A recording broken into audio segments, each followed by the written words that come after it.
Okay, so we're going to kick this thing off.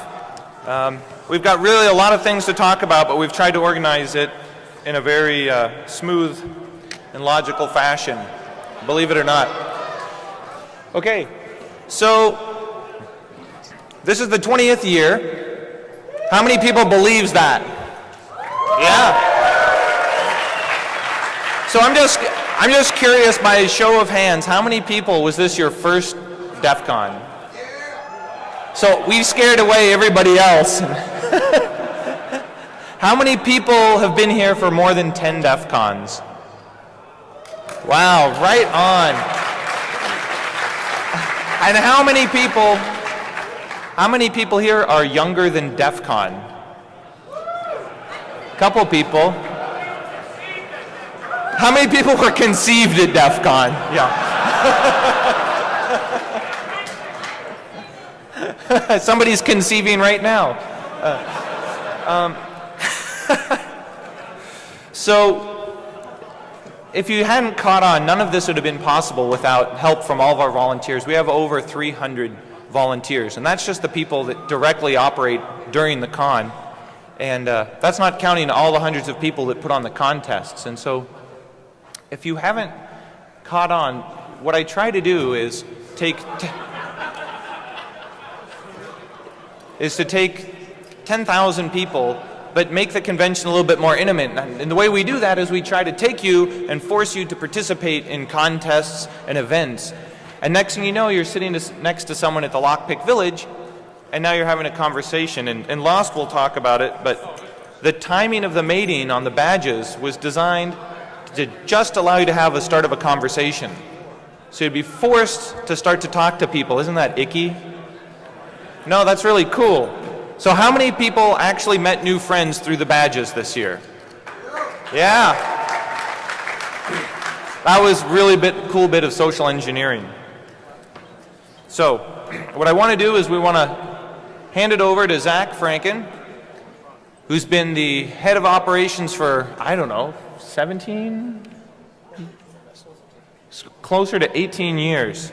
And I want to thank him for all of his years of service, and he's going to pass it off to him to thank everyone that made this possible. We're going to move right on down. So, at our 20th year anniversary, some people, in the process of rejuvenation, some of our senior staff are moving on to make room for junior staff, which will now be senior staff. So we have a special little surprise for them that they don't really know about yet. So, with that, I'd like to hand it off to Zach. Come on up. Let's hear a round of applause. Thanks. Thank you, DEFCON 20. DEFCON, as Jeff's already said, couldn't exist without a lot of effort from a lot of people. And in the early years, I used to name them all, but now there's 300 of them. I've trimmed it slightly. So, I'd like you, in a few minutes, we'll wait to the end, to put your hands together for the security team, headed by Noid, Pappy, Flea, and CJ. Speaker control, headed by our own Agent X and the Proctor. Lock Heather and the networking team to provide you with porn all weekend long. Major, ETA, and the whole of Quartermaster shipping our shit around, basically.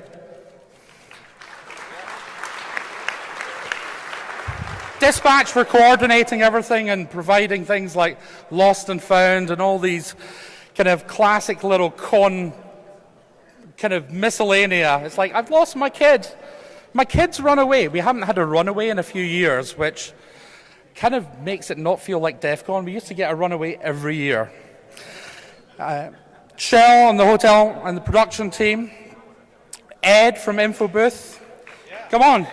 These people make your con, guys. Bill and Tyler, for kicking ass on the Reg line, you only had to wait an hour.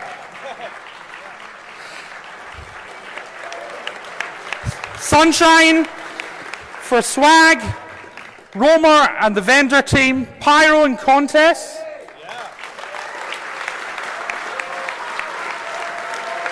Neil for doing the program and all the amazing artwork. Nikita for doing the back of house stuff during the year, sorting out all the speakers.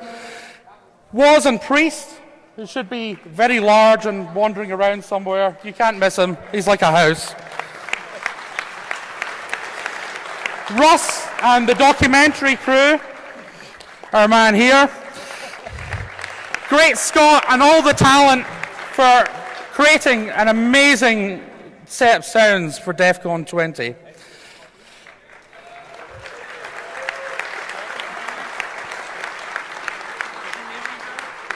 I just thanked you. It's okay.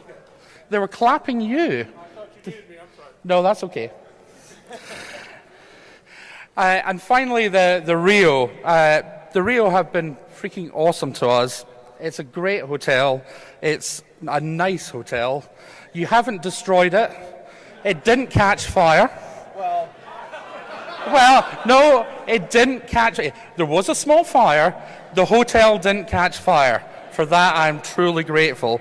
So I'd like you to put your hands together for Brian, Ryan, Chris and Jennifer that printed out all the graphics. Chris worked 32 hours straight putting down those floor decals. Adam, Janet, Ed. I'd finally like to thank the firemen for making sure the hotel didn't catch fire. And of course, my friend Jeff, who threw this shindig 20 years ago. I can't believe it's still fucking going, but it is. I can't believe there's so many people here that had a great time. And most of all, thanks to you.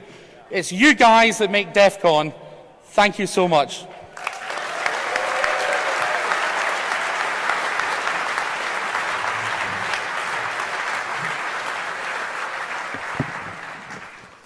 Okay, so I'd like to call out the first person that we're going to be very sad to see retire. The Lockheed. Yeah. So Lockheed is one of my earliest friends at DEF CON and one of my really good friends over the years. And I could always count on him. You know how when you go through life, you stay in touch with people and then you don't, and then you do. Well, whenever we got in touch again, it was always like no time had passed. And, you know, even when he was like shipping me 4 gig drives from Dell or getting me Pentium 2, 3 processors back in the day to, you know, now he's, his current career, it's just, we've all moved on, but I've really admired Locke's work, and he's kept the network so professional and kept it pumping for, I mean, I never have to worry about the network, and that's largely part due to Locke and the team that he's assembled. And so we've got a surprise for you. Russ? No.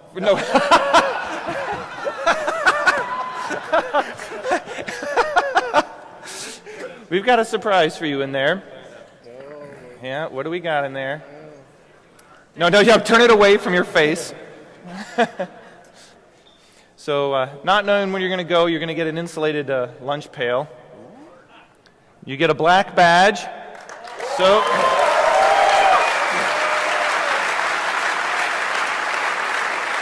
So whenever you come on back, you don't have to sweat it. We've got a gift card for you to start your next career. A receipt from Fry's. And a receipt from Fry's.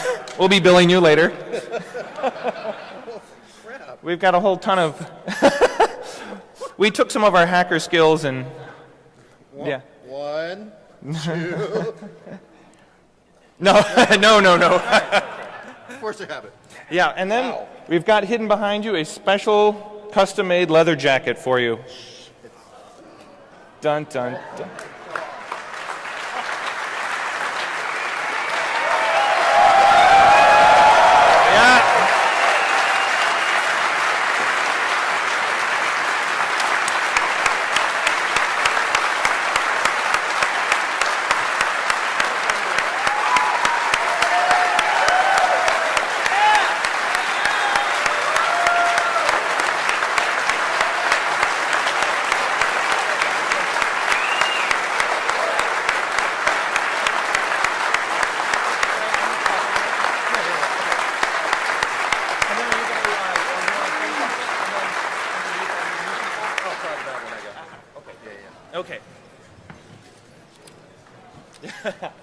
Thank you, Jeff. Awkward hug. I'm not Jason Street, but I can try. So, the other person that's retiring has also given years and years of service to DEFCON selflessly. You know, never complaining, doing the hard work in the middle of the night, pulling cable. But more than that, she also donates her time to the community, giving back not just to DEFCON, but also to the greater world. And that's Heather. So.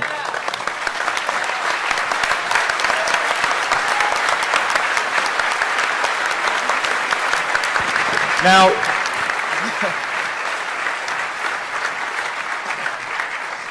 your prize bag is in black. It'll fit what you're wearing. And you also get a helmet.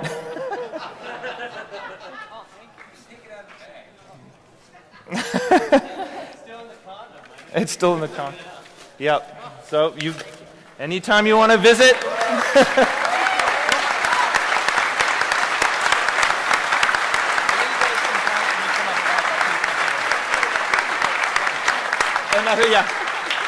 And a whole lot of new treats. So we can't say enough about your awesome service, and it's really amazing to have worked with you guys.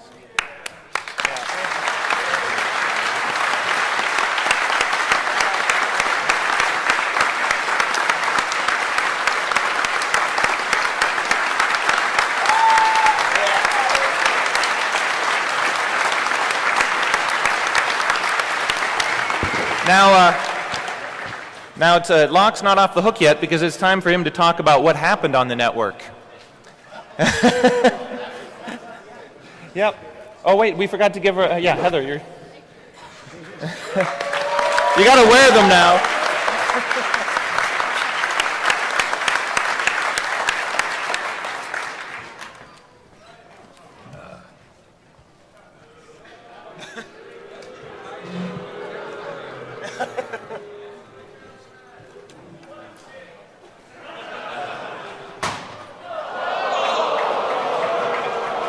That's one.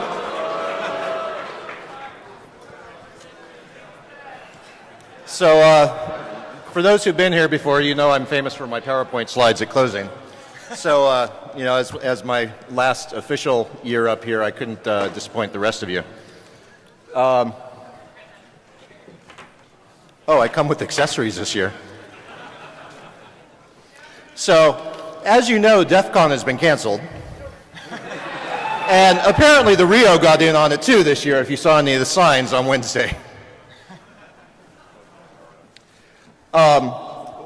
Me and my team, we're here, you know, we take eight months to prep for this, and we're here all week. And we decided we would graph out the amount of work and sleep and play time we have during this week. And you'll notice that there is a pretty consistent trend of less and less sleep every night. I'm currently running on 3 over the last couple days, and I think a Whopper. Oh, and some bourbon. And when people give out, you know, I really want to thank Cheryl for the recliners in the knock this year. They were very handy. Some of the highlights for us this year, real quick. I think we really got a lot more involved with what was going on with DEFCON this year in terms of the people in the contests and the groups. It was great to work with Lost this year and helping him un-Moss-DOS his own contest on several occasions. We provided him access and web servers and lots of information, and sometimes just a quiet place to come say, oh, fuck. We worked with the Ninjas this year to help supply Wi-Fi for NinjaTel, which was you know, quite a bit of fun. I still find it incredibly ironic that people go around all year saying, hey, you know, don't use the wireless at DEFCON. It's a trap. You know, it's the most unsecure thing in the world. But as soon as people got here and saw a GSM network named NinjaTel, ooh, let's connect to that. And then, of course, even last night, we were running around helping Crystal Method find bits and parts, and you know, thanks to CTF, we found the last 5 blank CDs in the hotel because everyone's moved on to USB and DVDs. So it's been really great to be so fully involved this year, and we hope you guys have really enjoyed the whole con. You know, stats and facts. We had a lot of patching to do this year. We had 60 physical network drops and, of course, 50 Wi-Fi access points. Actually, I mean 47 now. We had 3 of them burn up. Thanks.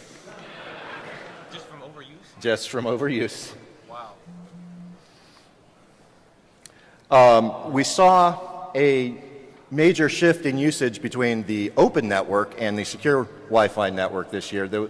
In the past couple of years as we've had it, only about 25% of people used the secure stuff, again, thinking it was a trap. But there was certainly a major shift this year, and you know, we really like to thank AT&T for their network being so congested that it brings business to us.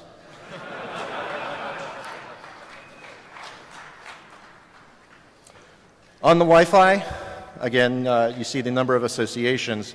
We were seeing about 1,000 associations an hour on each network. We had, you know, over 20, just I think by this point, over 2,500 registered users, a lot of unique devices, typically about 600 of you online at any given time.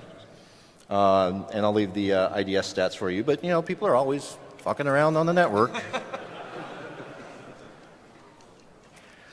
What we did this year was we actually tracked on the secure side when you authenticated which AP you logged in from, and we started creating a heat map.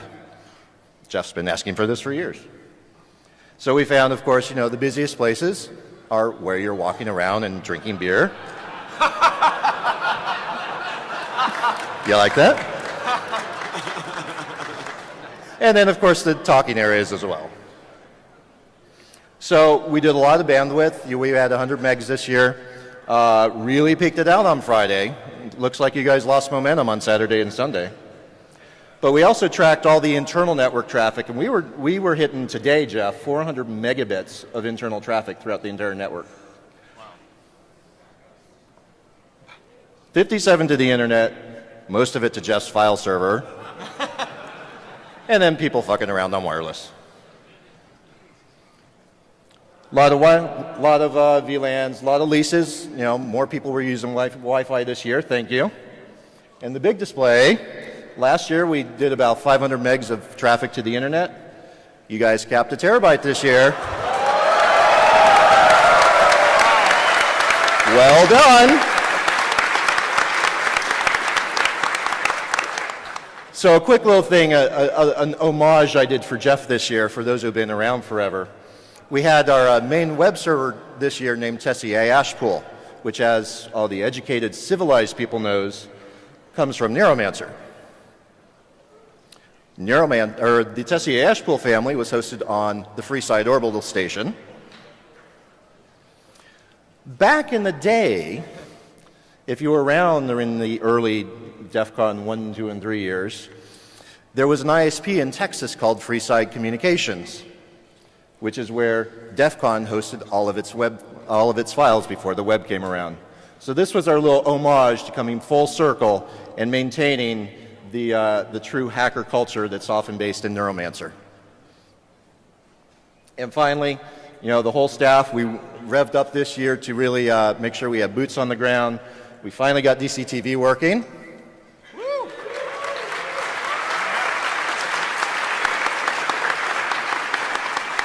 So get really excited for Defqon.1 because we know Romer is. Okay. So, real quick, I know I'm over time, I apologize. The two people that Heather and I are turning this over to have been with us for a number of years now. So I just want to real quick introduce Luis, where are you? Oh, wrong side. Luis will be taking over for me. He's Brazilian, he talks funny, forgive him. And then Mac here has been working on our infrastructure for a number of years. They're going to be the main faces. As I told Jeff, we may be retiring, we're not divorcing. So you're still going to see me around, Heather around. We're going to be making sure these guys are successful so that you guys have a great experience here. So thank you all very much.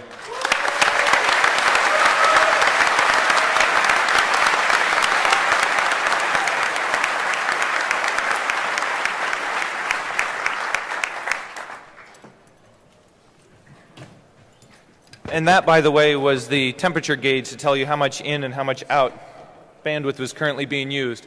And every time I checked it, it was always at about 90 megabits. So We did a lot of traffic.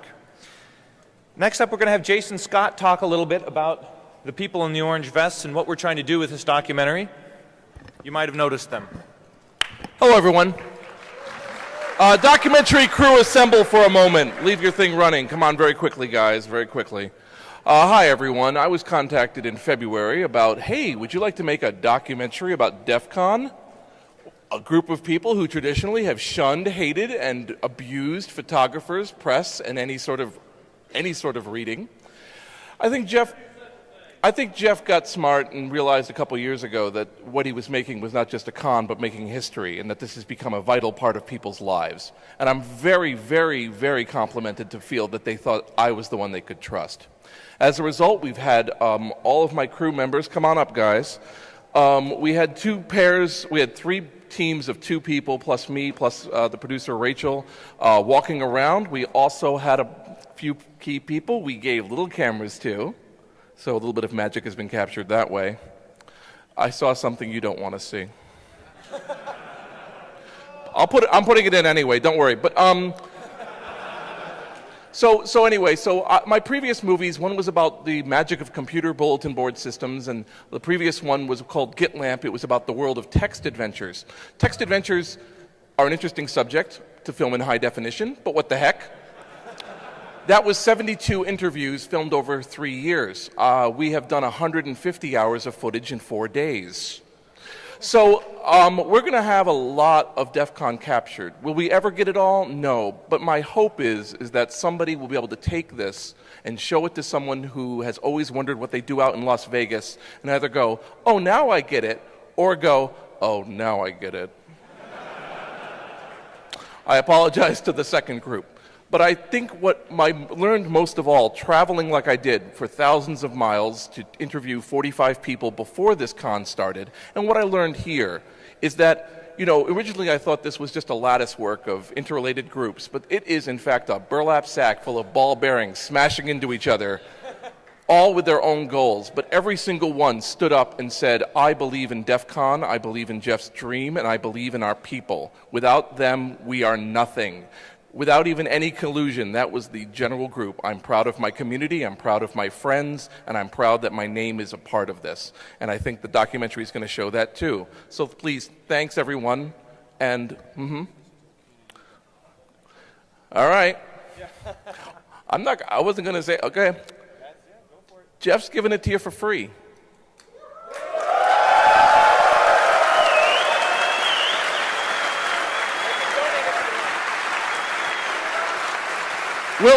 We'll certainly set it up. I would certainly have it set up that you could optionally, donate if you want. Look at you, snicker. I'm going to remember that every moment I'm at the editing board this next 2 months. Anyway, so yeah, I'll be editing. We're going to release it this year. I'll make that happen.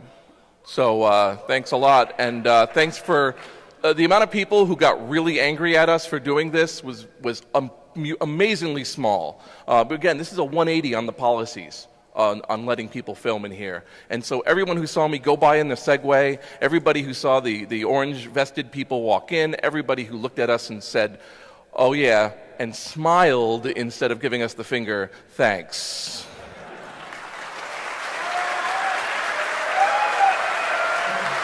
Now back to filming.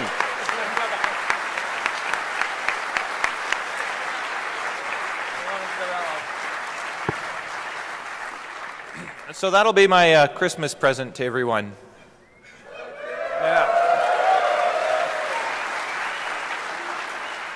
Okay, next up is Pyro, who's done an amazing job coordinating a record number of contests.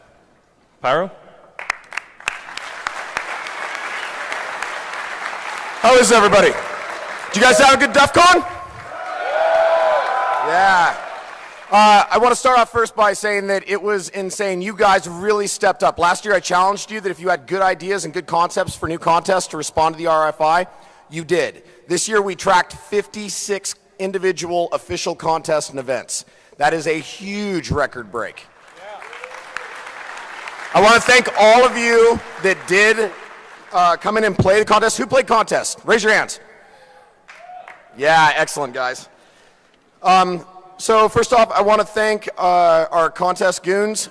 These guys were amazing. All you guys are exceptional. And whoever's from 303 that's bombing my badge right now, you're a smart ass. Here's the battery. Zach, Jeff, and Cheryl, thank you so much for continuing to support contests and events and allowing us to grow this to give back to the community. It's a wonderful thing, and we really appreciate it. I'm not going to take up much more time, but I do want to hand you off to Dark Tangent to start talking about contests, and he'll address the tamper-evident contest.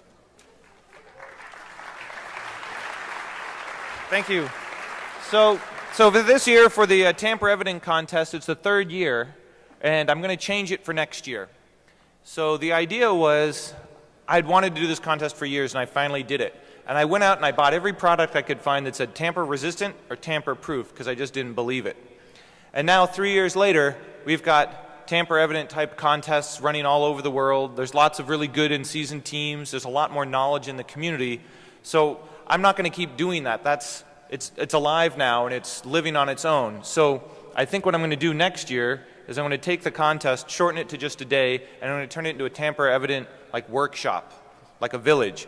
Because you have to buy these things by like the thousands. So I have like 3,000 of this kind of seal and 2,000 of that kind, and I'm never going to get rid of them in my life unless I give them away. So next year, come to the village and hang out, and if you want to try to defeat some of this stuff. But that means for this year, we have some winners. Yeah.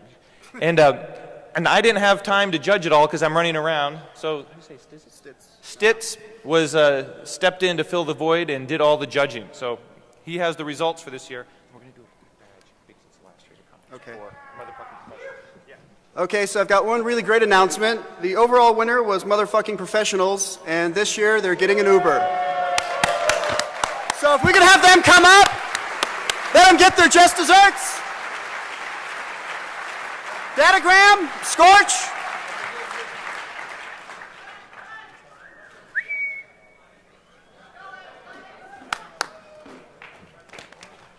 Thanks, man. Hugs all around. Did you get them who gets the badge? Good job. Who's team leader? Good job, you guys. There you go. There's much love within the tamper-evident community, as you can tell.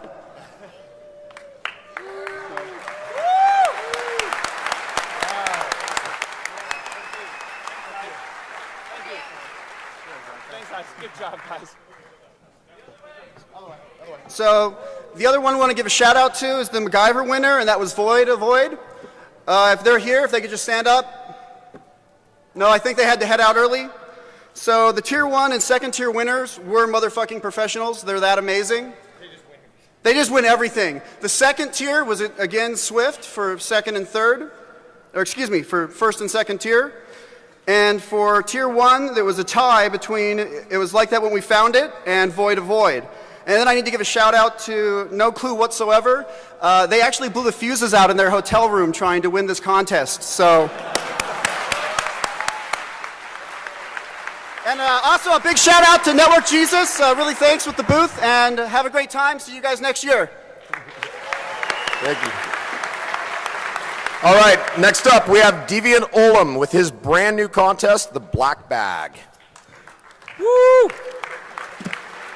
Really quick, because I run less shit, I can actually talk for another 30 seconds about this. Come to DC Shoot. How many came out to the desert to shoot this year? 2 days, more people than ever. It actually works so well that I'm going to drop the prices. We can make the tent rental better. Any surplus that we had is going to the Traveling Terabyte Project. If you don't know what that is, Google it, check it out. Also, thank you if you came to see the Goon Band. We rocked it. We loved it. We loved all of you. The torrent's probably going to be up. Check DEFCON Twitter. Okay. Tool Lockpick Village. How many people learned to pick locks this weekend? How many people taught others?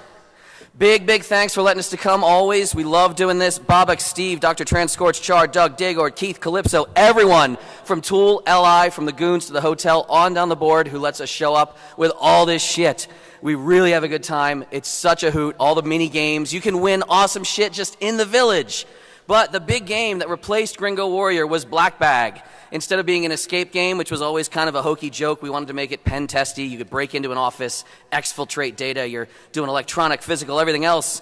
In third, we had Hackers with Harriers. You guys here? Anyway, they win a lot of shit. They were awesome. They were fun.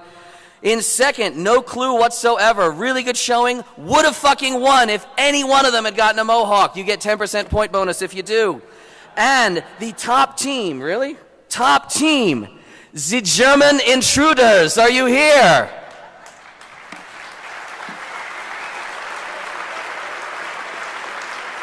If you're here, you better come up, because look at this fucking shit DT just laid on me. And while they're walking up, everyone from Tools, stand up. Everyone from Tools, stand up. Where are you? Wave your hands. Jump up and down. They're all in the back. Thank everyone in a black Tools shirt. They're the members who make it happen with LI and everyone else. Say something for 30 seconds. Thank you, Deviant. It was a really great challenge, and it was fun to compete, and DEFCON was great. Thank you, everybody.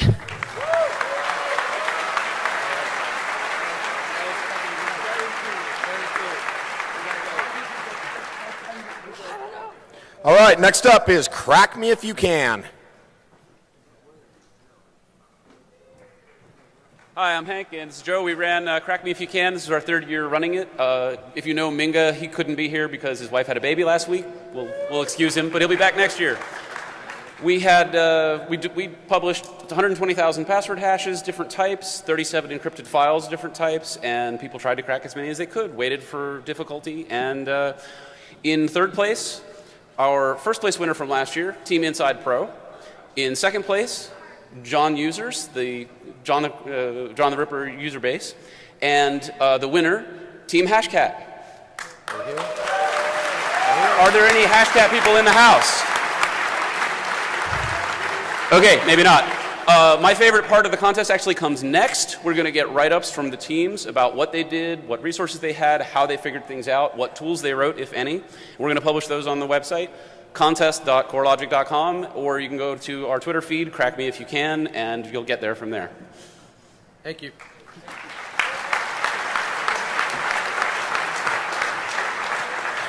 Project 2, you guys are up. Hey, DEFCON.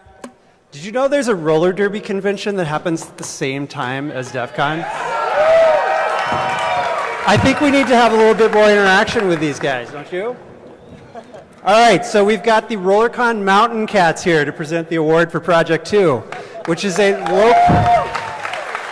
low commitment puzzle contest. We had 107 teams registered, 56 of them scored, and for those of you who can do the math, that means 51 didn't. For those 51 that didn't score, the next number in the sequence 1, 2, 3, 4, 5 is 6. We had an honorable mention. We had a shoulder surfer who came in 5th place by just watching over everybody's shoulder. I don't know what you were expecting at DEF CON, but that happens. So the first place was David and Avil from Swordfish. Come on up, man. We got a 2-man team. Last year we handed out goldfish crackers. We couldn't afford that this time, so we have a can of Pringles. And the Roller Girls. All right.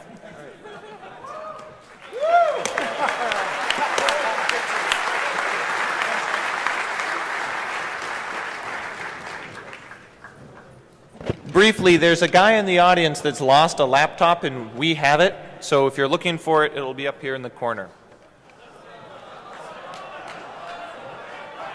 Next up, we have the Schemaverse DEFCON tournament.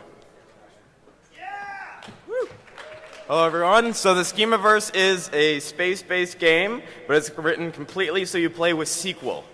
So our winner this year was the same winner we had last year, which is Derpfish, and he gets this wonderful Schemaverse hoodie, being the Supreme Commander. I also had a prize for the best hack, which was $100, and no one won it, which was ridiculously disappointing. So next year, the prize is going to be $200, unless red doesn't come up on roulette. So I want you all to go, schemaverse.com, rounds go all the time. I need you to start practicing at the game. Next year, we're going to have qualifiers leading up to it. Anyways, thank you very much. Happy DEF CON, everyone.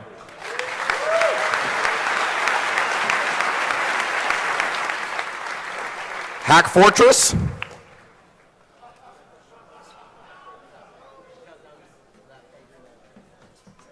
Howdy, how's everybody doing? So we ran Hack Fortress again this year. It's our third time. It's a combination hacking TF2 tournament. 10 players on each team. We had 8 teams compete. The winners from this year are actually the returning champions from last year, Team Zelda. We have some prizes for you. In addition, we'll give you the chance to defend your title at the next Hack Fortress competition, which should be at ShmooCon. And Heist now is going to talk about some highlights from the hacking side of the competition. So, hack side, we got special mention for Team SFA for their rendition of Unleash the Kraken, which ended up with 2 large gentlemen hugging on the middle of our floor, rolling around. We would also like to thank Team Mobile Disco for their useless bribe of a full bottle of Patron after they had already bribed us. Thank you.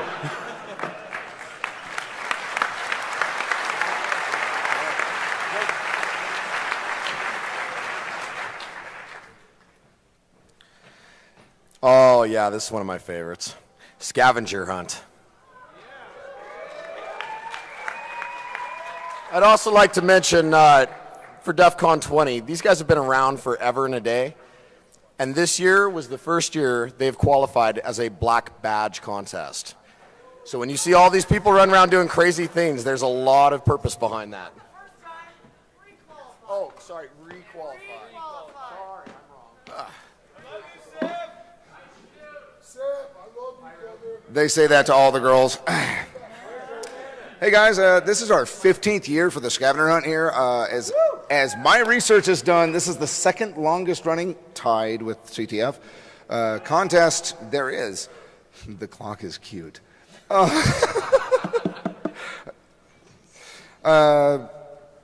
would like to state that this year we had a record-breaking 37 teams, of which 37 actually competed. The ninjas gave us a couple of badges on, well, you know, you get people whose aspects are a little high. We had I really want to recognize our 4th place team, which was a 1-person team who got a late start Saturday afternoon and still came in 4th place.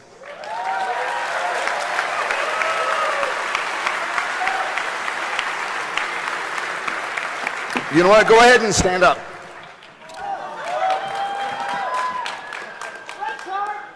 I need an adult and a red card. Announcing the rest of our winners, we had the 3rd place team, Full Measures.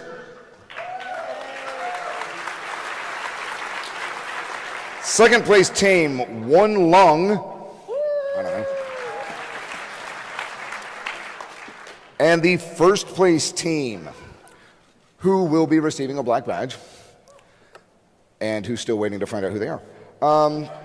You know, we went years receiving black badges for the scavenger hunt, and we talked to Jeff. We dialed it back to free admission for the following year. It's been a few years coming with the help of a lot of my staff, my friends, my family, and you know what, even Jeff, every one of you, we've managed to reattain the status of a full black badge competition. To show my appreciation, I've got Jeff's black badge here, and you know what? I've got my black badge from DEFCON 10 that I'll be awarding to the 1st place team, who is re-engineering sex toys. Everybody stand up. I'm that guy.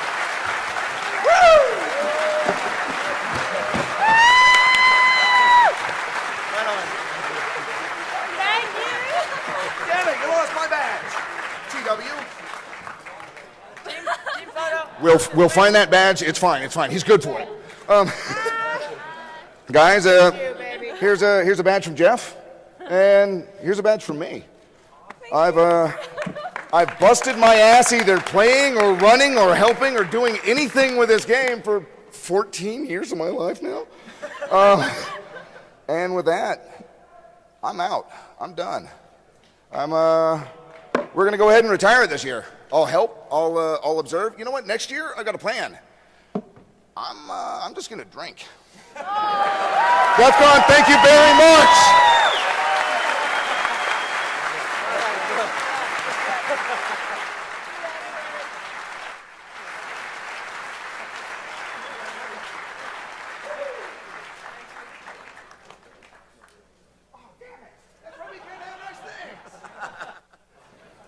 Next up, we have Network Forensic Puzzle Contest. Team Strawberry, if you're out there, come up as fast as possible. All right, everybody. You're welcome. This is the third time that we've been at DEF CON. It's been absolutely amazing. We had over 350 teams, which was ridiculous. We printed off way too many CDs. We handed out over 600 or 700. The average team size was around a little over 2 people. 200 people made it past round 2. Only 4 teams actually completed the entire challenge past rounds 5 and 6. Only 1 team made it without hints, which is Team Strawberry. The other 3 teams, we had a hack-off where they had to compete against each other as we fed out little hints at a time. It was absolutely amazing. Team Strawberries was first place. Noble Trout was second, Team X third, and Tom Pole third. ForensicsContest.com, we do some stuff throughout the year, but really we build up to DEF CON, so we want to say thanks and see you next year. Thanks.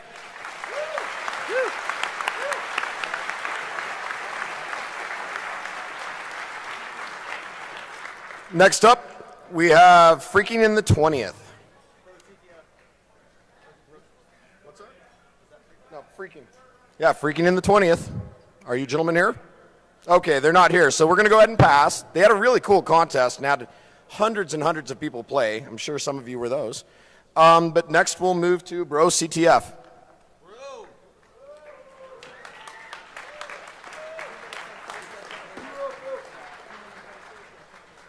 What's up, DEF CON? We're Bro CTF. We're an open war game running for the first year here. So everyone knows if you missed out, you missed out a lot. Everything's going to be online tonight. GPL V2, if you didn't play, come play later. I want to thank a few people that made this possible this year. DJ Cheshire, Mr. Burns, CMOsh, Gunner Base, DC949, Generic, Latera, Mike, and CSUN Layer 8. Without you, this never would have been possible. Thank you.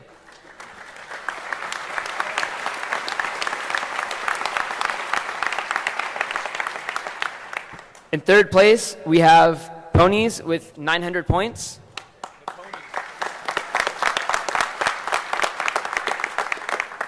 In second place, with only 4 hours of competition time, Neg 9 with 1,000 points.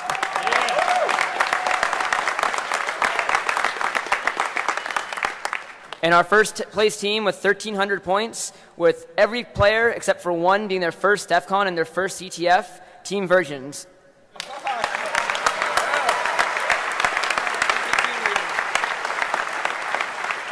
So, we're proud to announce that we're giving out a black badge this year.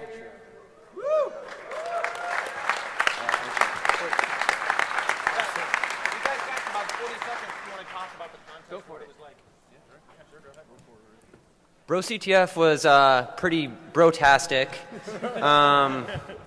Yeah, I actually am the one that's played before, and I ended up playing in the open CTF. We were looking for that, but this was an open CTF. These guys did a great job. Challenges were a lot of fun. So thanks, guys. What was the winning strategy?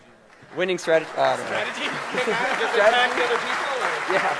So the winning strategy was to actually win. Thank you.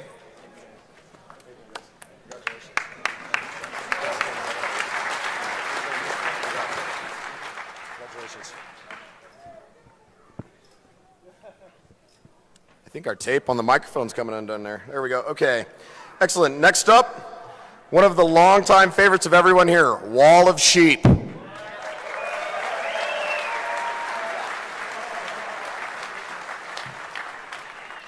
How's it going, DEF CON? All right. 11 years of Wall of Sheep.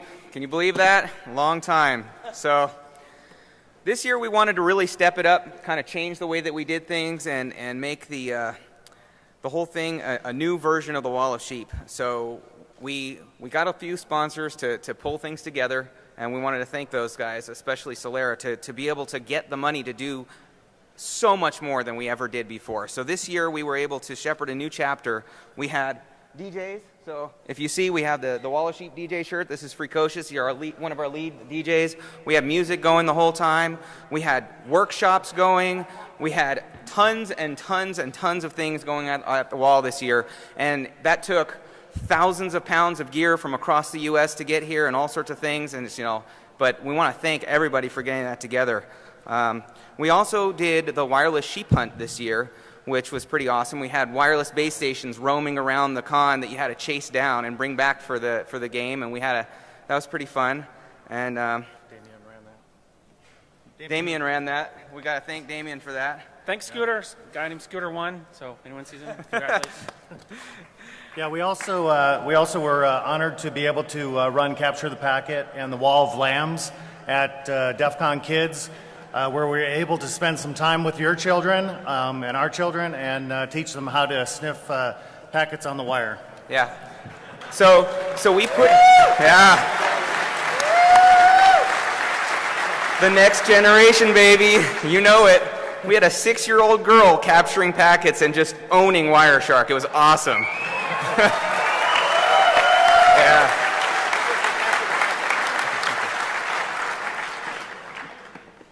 So we haven't given a Sheep of the Year award out for a while, but we decided that we're going to make a Sheep of the Year awards for somebody who is a very famous security researcher. We're not going to call them out, but if you're a security researcher on Reddit and Ask Me Anything, you make sure that your cookies are not in the clear. And to continue on, none of this would have happened without the support of DT and the rest of DEF CON. I mean, thank you so much for everything you guys did for us this year. It was amazing.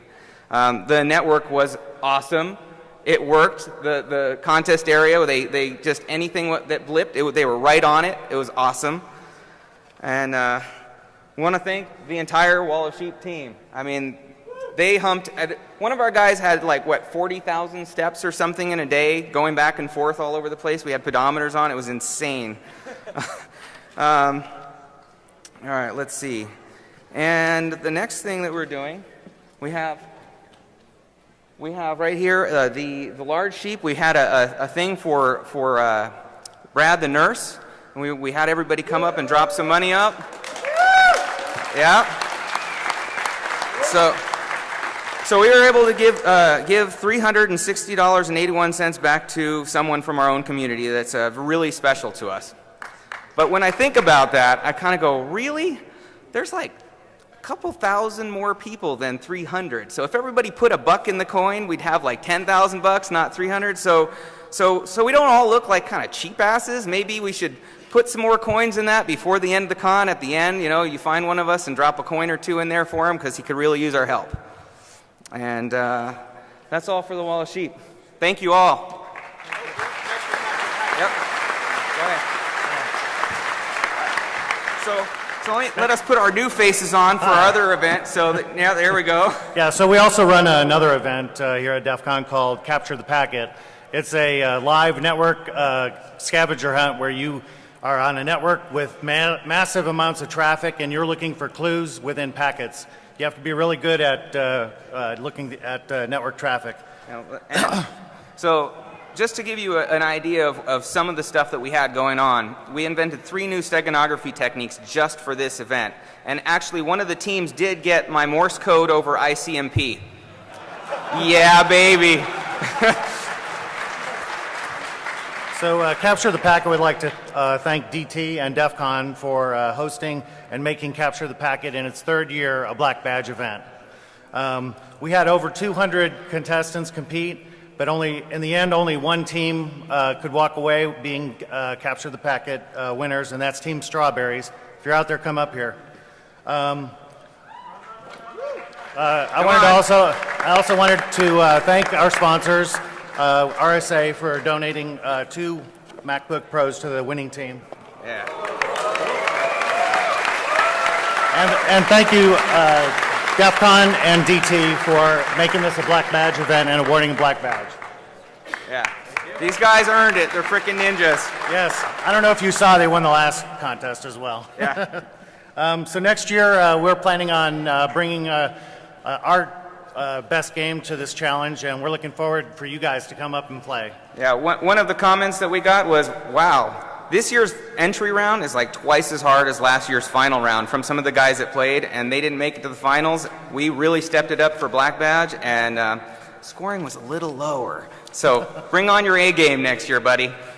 Yeah, thanks, guys. Thanks a lot.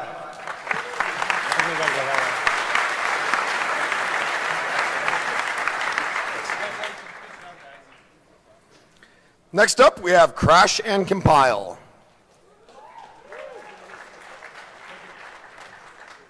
Hey everybody, this is the third year we did Crash and Compile, and you can tell from my voice that it was a good night. Third year we've done Crash and Compile at DEFCON. We had a great time. We had the largest number of registered entries, teams trying to get in. This is the first time we've had to do a pre-qualification round to actually get the number of teams down to the amount of space that we had. We had an automated grader, which made things a lot more efficient and a lot easier. We had a robotic PDP-11 that one of the teams used to compete on. How often do you get to write mobile applications for a PDP-11? Come on, that's pretty cool. So yeah, we had a grand old time. In third place, we had kind of a unique situation. Whenever a problem, any points that are not claimed at the end of a problem, they get sent to Team Distraction, whose job is to distract the competing teams from doing their job. And so if teams don't actually claim those points, it makes sense that Team Distraction should get them. So Team Distraction came in third place with 6 points. Second place was Team Frink Rules, who wrote their own language. And first place was Team Null String, and he's going to get a black badge this year. So there he is. Come on up, run. Congratulations, man. Thank you. This guy's fucking hardcore. He had like titties in his face all the time, and he's sitting there, must code. It's fucking awesome. Anyway, I want to say a quick thanks to all the contestants and all the registered teams. I want to say thanks to Team Distraction. Some of them are still in the room. I want to say thanks to Pyro and Tangent. Dual Core and Dale Chase for coming out and providing some entertainment. I want to say thanks to the Rio staff for pulling our asses from the fire. Next year, the registration starts about 3 months before the con. Hit us up on the forums and send in a registration form. Thank you very much. Thank you very much, everyone. One more thing real quick, I'm sorry. Anybody who's a contestant, if you're still in the room, please come see me after the award ceremony. I've got a little take-home pint glass for you guys with Crash and Compile on it, okay? Thanks.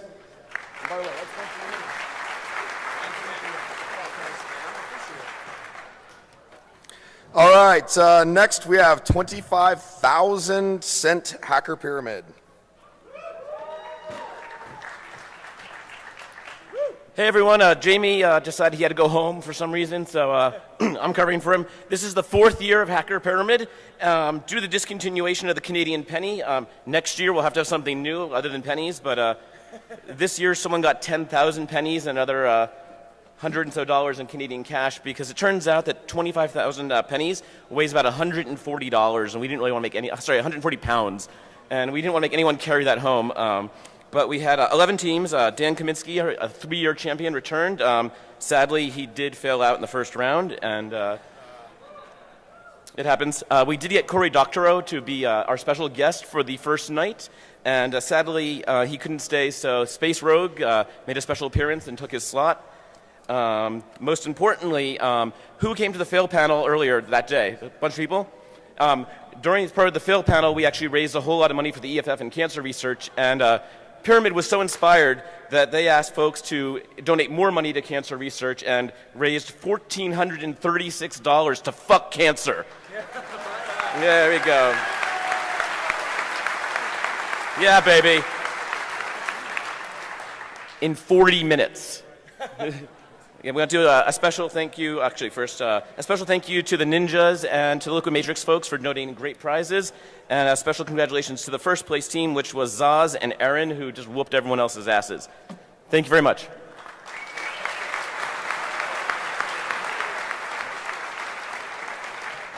I ran into Zaz right after he won. He was packing around this huge bag of all the change. And he was talking about how he's going to go through the airport and not check it.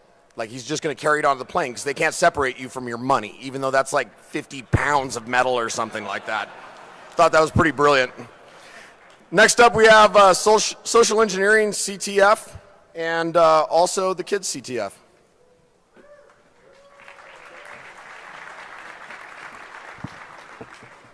Hey guys, just want to say a quick thanks to a bunch of people, Core for sponsoring the SECTF and Qualis for sponsoring the SECTF for Kids, as well as EFF, especially Marcia from EFF. Don't we love those guys?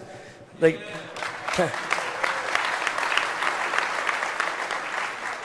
keep me out of prison, so I love them especially. Thank you. I want to thank to Sharon Conhedy and Kevin Mitnick for coming in too, just especially to give us talks. And my team here, it's on the stage, along with Jedi, Jim, Mr. X, and Billy for helping out making this possible. Let's get right to the thing, right to the events. If I say out your name, we got first and second place winners for the SECTF for Kids. Run up as quick as you can. So first is Team Newark. They're first place for the SECTF for Kids.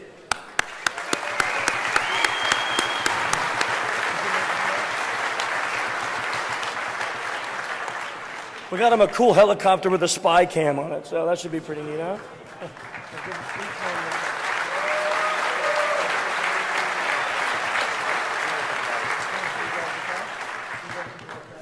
And the second place winner was Team Mini Coop. Run, Mini Coop, run.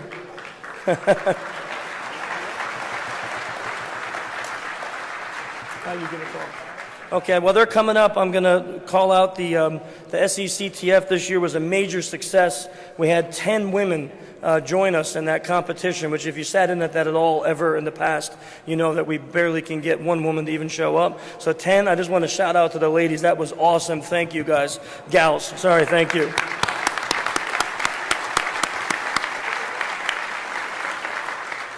So our first place winner, Shane, same as last year. He won. He killed it this year. So, Shane, come on, run up if you can. And our second place winner, JC. JC, if you're in the audience, come run on up, please.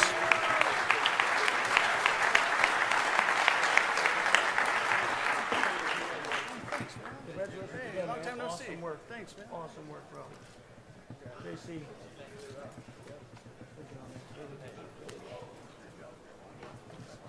Stuff in there. We got some cool spy gear, some stuff like hidden cameras and pens and things like that. I got 34 seconds. I just want to say a couple quick shout outs. I want to thank Ping and Jordan because they made the podcast today really awesome. I want to thank Ace Hackware. They're probably new. You might have seen them in the vendors area, but they donated a lot of the stuff that we used for gifts. Holy mackerel, hang on. Shane, get your butt back up here. Shane. I completely forgot, like, the most important thing. Isn't that stupid of me? Black badge. Black badge. I'm sorry.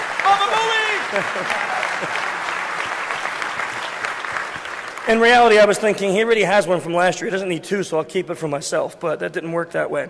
So thanks to, I tried to work. Thanks to Ace Hackware, and I want to thank to Dead Addict, Nicole, Tool, and everyone else at DEFCON that helped us to make this a success. Pyro, Cheryl, you guys rock. Thank you guys.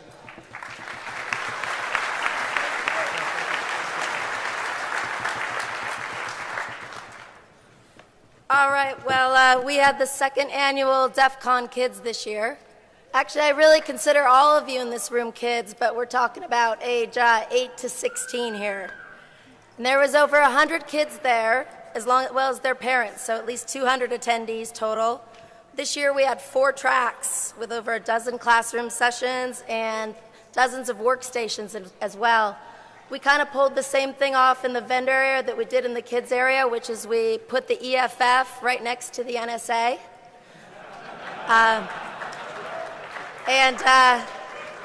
It was nice to have both of those two as partners because I think that anything that the two of them can agree on must be right.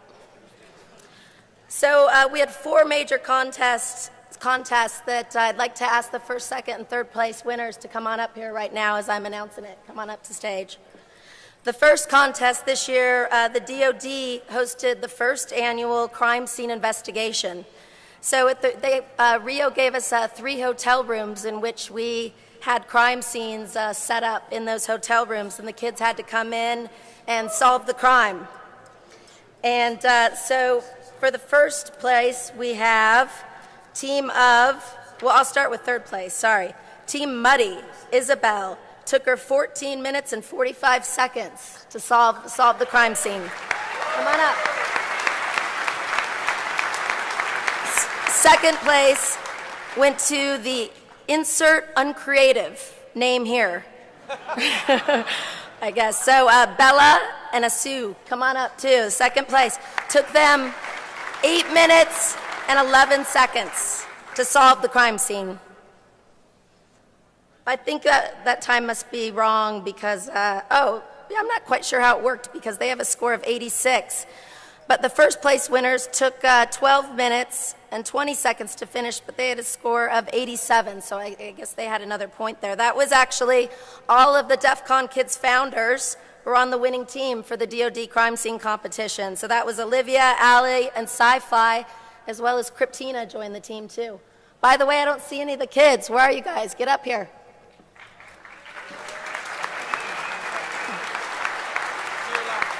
What? Oh, okay. All right, so. All right, great job, you guys. You already got your prizes, but stay up here for a little bit. So we're done. All right, so the second contest that we had this year, it was actually the second annual Sci-Fi Zero Day contest. Sci-Fi is right here. Last year, she showed the kids how to find 0 days, her time traveler bug, and last year with AT&T, we disclosed 13 new 0 days with all the kids. And I guess the biggest one there was Smurfville. That's something all kids play, I'll tell you. You can get a New York City as Smurfville if you do this, so keep it in mind, it's still vulnerable. And I could say that now because it's been a year since they didn't fix it, so save you a lot of Smurfberry money. Yep. So I thought that was really impressive, 13 0 days last year. This year, all of the kids together, we had the second annual contest, and we came up with over 80 new 0 days in mobile apps with the time traveler bug. Yeah. Right.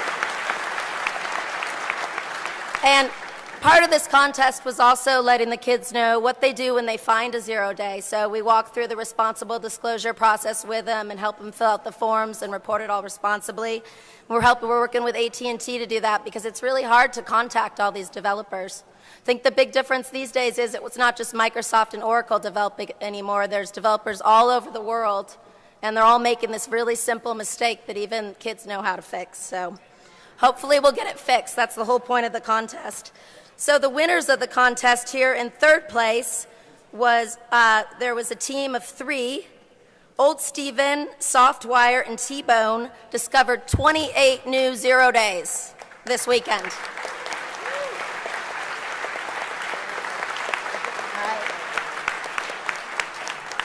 In second place, Julie and Eric Saver discovered 40 new apps that had the time traveler bug, 0 day, this year.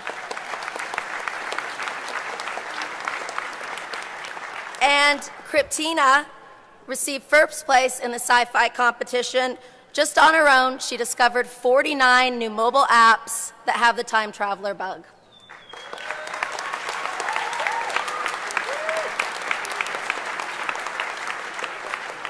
And going back really quick, I forgot to talk about the prizes for the DoD. We already gave them away, but pretty much they got a huge bag of swag that you could never buy in public. It was all stuff that you had to get from the DoD or NSA headquarters, as well as lock-picking sets and some Radio Shack gift certificates and that kind of thing. The biggest prize here is definitely for the sci-fi competition. We gave iPads to first, second, and third place, as well as $200, $500, and Cryptina here is also going to get $1,000 for finding those 0 days today.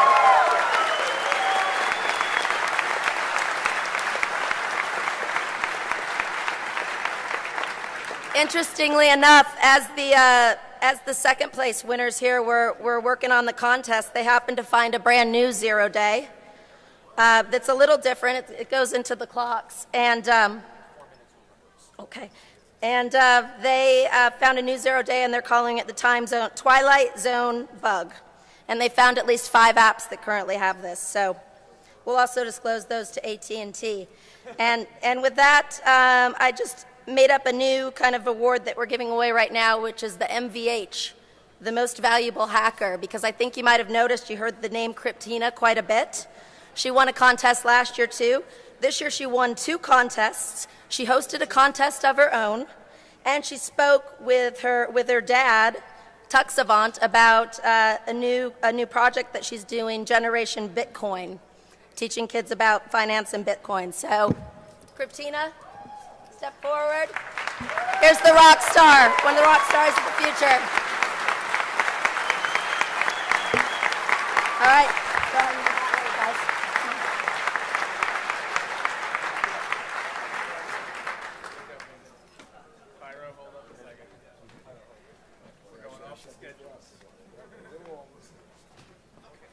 What is up, DEFCON? So, last year, a great friend of ours, a great goon, had a tragic accident. He is missed this year, and tragically missed. However, he is still alive, he is watching, and he will be with us soon. Jeff, thank you for facilitating a way that Chris at socialengineering.org could raise over $20,000 for Brad the Nurse Smith, who is missed more than anyone. Eddie Mize from 303 and DC 225 have come together to say thank you for helping your great friends. We love you, DEFCON. Thank you for supporting us. Have a great conference. Thanks a lot, man. Anytime, dude. Next up, I'm going to bring up somebody very special who you've all known for a very long time. This man puts an exceptional amount of time and effort into giving you guys all kinds of new challenges and doing all kinds of things. This year, he gave you the DEFCON badge. Lost?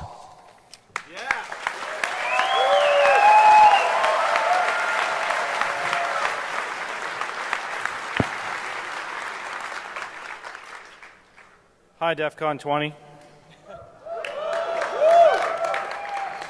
How many people had fun today this year?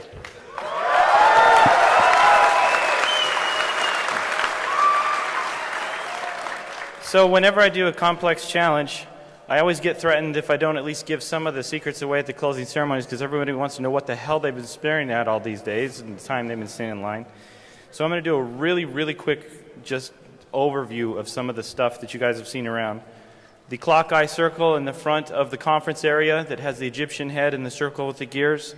If you solve the crypto on the outside, as well as take an anagram of the names of the eyes that are on the inside gear, it together will give you a solution to lead you to a website on the DEFCON site.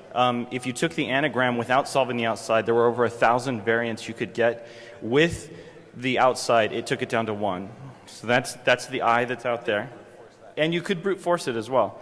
In fact, we expected that, which is why I seeded, if those of you who did, I seeded with a bunch of BS crap files to waste your time. So, you all want to know about the badges, so I kind of paid a little homage to a hacker from history, Charles Dodson, otherwise known as Lewis Carroll, the author of Through the Looking Glass and Alice in Wonderland. The certain number combinations that are on the badge are actually equations that show up in Alice in Wonderland. I'll put details up online later. The words that were on the badges were actually Roman numerals, not words, and only one of them was correctly formatted or formed. The lanyards was a trinary system. It was trits, not bits, and it took all 3 lanyards in the proper order to solve. In the program, there was all kinds of stuff. There was a Pink Floyd cipher. Those of you who know the song Wish You Were Here. The beginning of the song was actually instruction on how to create the key to a one-time pad. So you think you can tell heaven from hell, so you swap those two. Blue Skies from Pain, you swap those two, etc., etc. So if you know the song, it's actually an instruction set on how to form the key to the one-time pad. The different signs, the microcontroller, I will do a full write-up complete with instructions on how to generate it yourself and simulate it. It was doing a simple add. The add actually blew out or overflowed the 4-bit space, but it was actually calculating 20 because it's DEFCON 20. So I would like to thank Jeff for the opportunity to have done this. Without Jeff facilitating my craziness, this never would have happened, so please give him a hand.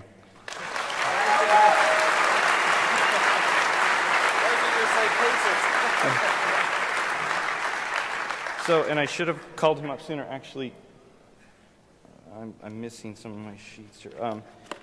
Kevin, are you out there? Can you come up here really quickly? So this guy rocked the badge challenge. He rocked the crypto, and I was impressed as hell. Give this guy a hand. He solved everything.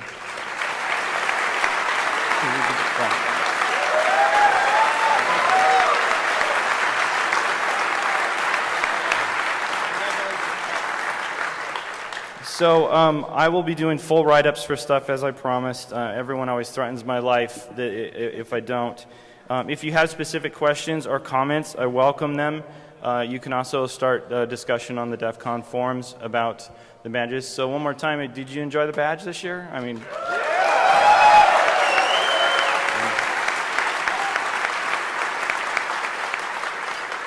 for my benefit, how many of you out there met somebody else because of the badges this year? Okay. So again, I would like to also thank some key people. Actually, the Goon badge art was actually done by Ellen. Yeah. And I'd also like to thank Parallax for the tight schedule that we had. They did a great job. Everybody give them a hand, even though they're not here.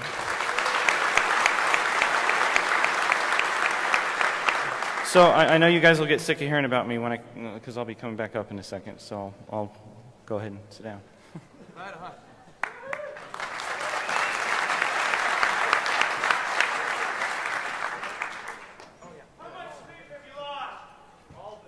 Say that again? All of it. Yeah.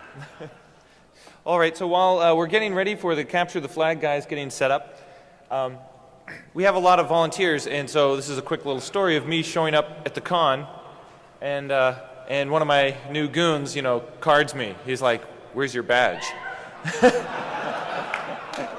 And so the guy next to me is like busting up, like, "Oh my God, he's getting so busted," and actually it's like, that's totally cool. That's exactly what he should do, right?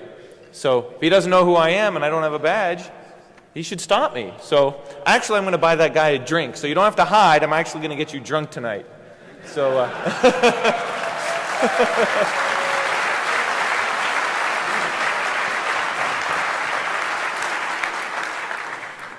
okay, so why don't we have DD Tech come up here and start explaining what happened this year?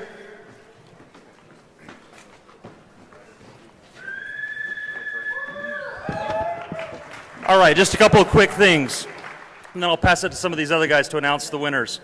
We wanted to first of all thank Sherelle for all of her hard work this year. She did an incredible job. I think there were no less than 87 emails back and forth between her and I making this thing work. The other thing we wanted to make sure is how many of you didn't get a t-shirt from CTF Arena this year? Okay, not very many hands. How many did? I want to hear it, yeah. Well, we've got some more. We're going to be firing them through the talk right here. And I'm going to pass it over. Oh, your camera card's full. So last year, Jeff kind of dropped the bomb on us, and he was like, next year's DC 20. Let's do 20 teams. Because, you know, the numbers line up. And that's more than twice the teams that we had when we started doing this 4 years ago. So this year, we did a little bit different. In the previous years, we always qualify everybody in an open qualifier online, where we determine all the people that get invited to come, all the teams. This year, we sort of made it more of a world championship kind of thing, and we still qualified several teams, but in addition to our returning champion defending their title, we had 9 pre-qualified teams from our open qualifiers, and we had 9 pre-qualified teams from CTFs around the world. We tried to pick the best CTFs by size and by history, CTFs that were sort of worthy of having a qualifier. And then just to toss a wrench into the works, we pre-qualified somebody by selling a spot on eBay. So, and we'd like to thank you for all the drinks this weekend. The scotch was nice, thank you. In addition, we have a few $1,000s left over that we're going to be donating to the EFF.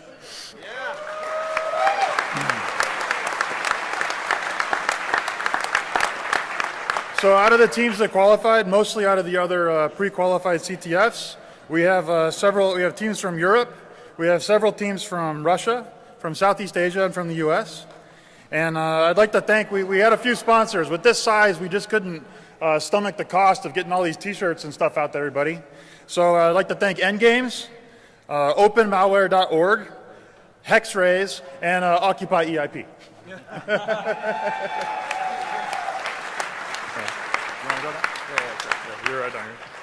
Okay, so we want to give a special shout out. One of the 20 teams that pre-qualified was kind of thrown under the bus. I think they know who they are.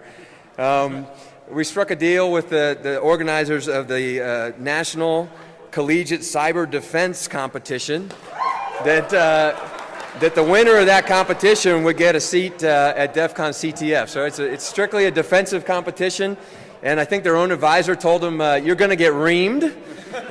And probably not too confidence-inspiring, but they were a great bunch of kids from the University of Washington who were terrific sports, came down, had a good time, and hopefully got the CTF bug, and we look forward to seeing them in the future. Big... And MoStack is going to help them get better next year. That's right. Okay, so down to the actual competition, which spanned 3 days. We did 12 hours Friday, 12 hours Saturday, and 4 hours today. And, of course, the teams pulled all-nighters probably both of those nights trying to figure out what was going on to come in and drop some ponage on everybody else. In the end, it was a pretty tight competition. The final competition was decided by about 100 points out of a total of 2,500. So it was a nice competition with the lead changing hands inside the final 45 minutes when the teams couldn't see the scores.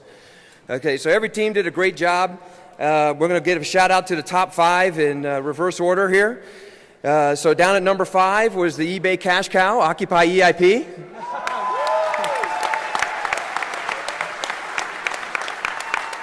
And the 4th spot was last year's champion, the European Knop Sled team. I don't know if they're still here. 3rd spot went to another European team, the Routards, perennial top finishers. And then the top 2 teams traded the lead back and forth all weekend. And it was really close. Coming in at number 2nd. With a really strong finishing, as we see them play strongly throughout the world in a lot of different capture the flags, was team PPP. And I think that leaves the folks that know who they are. The mega team, we call them, came in with about 80 folks remoting in from around the world. What's that? 80, yeah, 80 people. And that's Team Samurai. Come on up.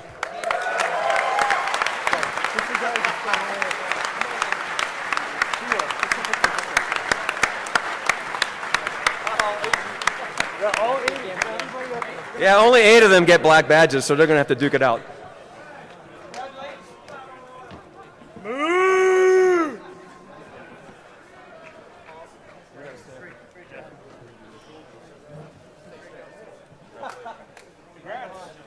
We're going to break the stage. Here we are. Be good.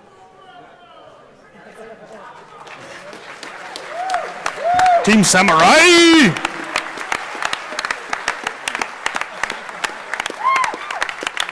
Gigantic team.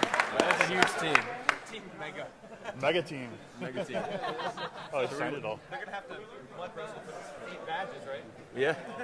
We can watch you that. have 80 badges? No, they all get 1/16th of a badge. 1/16th. Which is good for a $5 discount next year. So, how do you want to do this? Do you want So me now I want to say, hey, you know. Okay. All right, so another thing we want to do here is we want to call special attention to DD Tech that's been producing this amazing contest for the last 4 years. They went from, I think, 8 teams to 20 teams, and I think this is your smoothest contest ever. And I think that's an incredibly high note for them to... Yeah.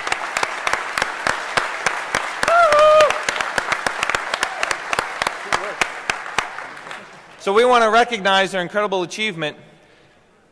And also, like many things, it's time for them to move on. They're going to pass the torch this year.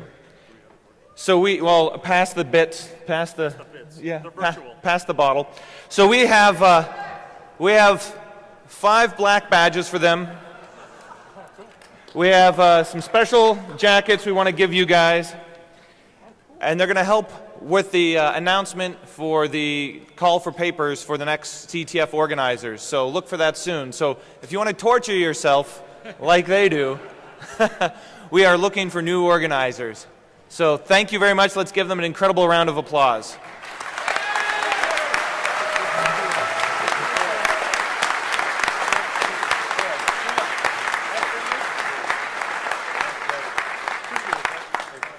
Thanks, guys. So much for everything. Thanks for the opportunity. You guys are incredible. Our pleasure. Thanks, sir. Can I have 30 seconds? What for? Yeah. About the drinking game. Okay. Now? Or? Yeah, do it now. Do it now. We need to get Samurai back up here for jackets and stuff. No, that's only for you guys. All right, cool. Like, if I could get, I'm just kind of curious. Are any of you guys playing the drinking game? Anyone? I'm sorry. Yeah, we made a mistake. Team Samurai, we also have 8 leather jackets for you. If you could come around to the side, we've got your leather jackets. Yeah, the team captain and your selectees. All right, well, for those of you guys that didn't know, basically this year I put a list together of kind of the fucked up shit that we do on stage. By the way, drink. And whenever we do it, you guys are supposed to drink. According to Twitter and the 200 and some odd new followers that I got in the last hour, some people are playing it, but they may be playing it in their rooms. I'm obviously fucking hammered drink. Let's see what else. Fuck, EFF, red card, yellow card. That's 4 more drinks. But you guys are doing a great job with it, and I'm having a blast doing it. And I would like to give all of you guys drinks, so please come and get some.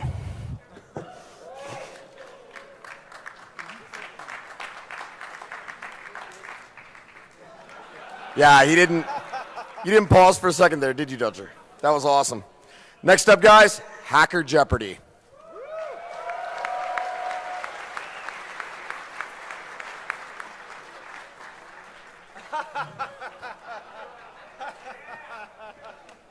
Your badge is bigger than my badge. It is not a badge, it's a wearable Herf gun. Nobody's old enough to remember that, G-Mark. 20 years ago tonight, Jeff said, let the games begin. And we began it in DEFCON 2. DEFCON 2, still actually have it. This year was the culmination of 20 years of, geez, the fuck did you get me into? So before we talk about that, let's do a scoring update on this year's Hacker Jeopardy with G-Mark. Thank you, Win. Well, we had some firsts this year and we have some lasts. The first was we had 37 teams entered for competition. That's a new record. We had a 4-peat winner, which is a new record. And we also had a 3-way tie for 0 in one of the games, which was a new record. But it turned out that the 3 teams had consumed 57 beers combined, and it's understandable. So how do you break a tie like that? And we took a look. No, it was better than that. Nobody had the right answer. One of the guys put in their answer key, 1 quote or quote 1 quote equals quote 1 quote semicolon in their team name. And they did a SQL injection, and they won it.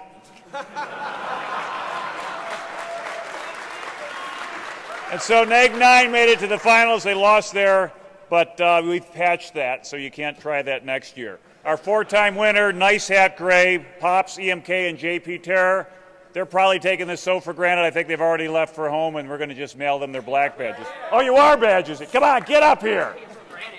Answer your email. Thank you. You guys are awesome. You guys are awesome. Yeah. Here come the badges. Gentlemen. You're the man. Thank you. Congratulations. Oh, yeah. Thanks, Mark. Congratulations again. Congratulations, guys. Thank you. Awesome.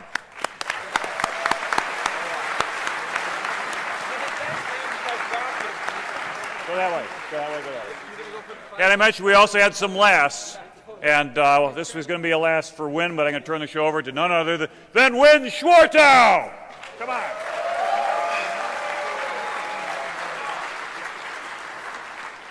DEFCON has been a weight around my neck for 20 years, Jeff.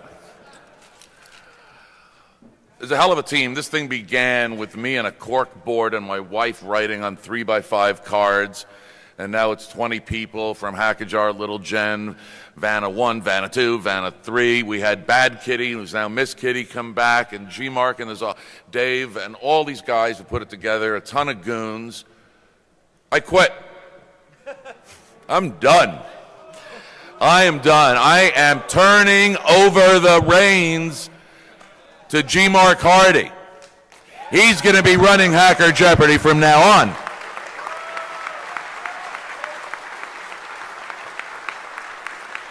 However, you cannot get rid of me that easily. Next year, with Jeff's blessing, we are going to be stealing some more copyright information.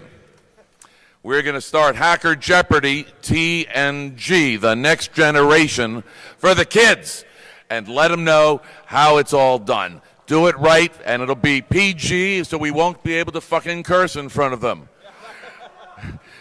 So I've talked to a lot of folks. They're going to bring their kids next year, join in, and we're going to start it all over again, real simple, real small, so we'll be able to cater to both generations that are here. Thanks so much for 20 years. I appreciate it.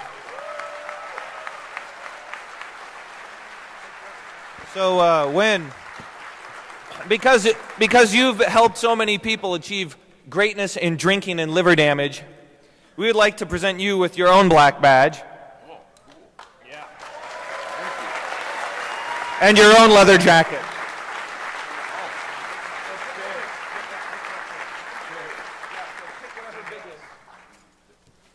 This way we can all spot you.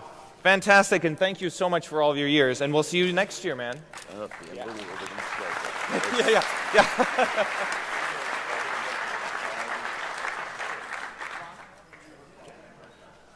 Okay, Lost, it's time for your other contest.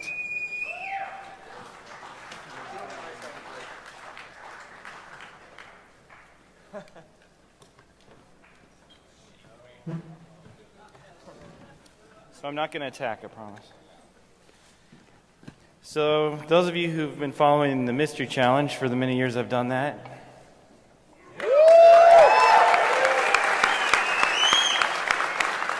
already know what this is. Those of you who are new, so Mystery Challenge was actually a retired contest and was brought back as an encore presentation for DEFCON 20. DEFCON 20, thanks to Jeff. The trophy for the Mystery Challenge every year has always got to be something ridiculous to represent how ridiculously awesome the teams are that compete. For those of you who don't know, most of these teams spend all of DEFCON doing Mystery Challenge. I've got a number of teams that come to me and say the only reason I come to DEFCON is to compete in your challenge. If I can get this thing up. So while I'm doing this, Snowchild, can you come up here?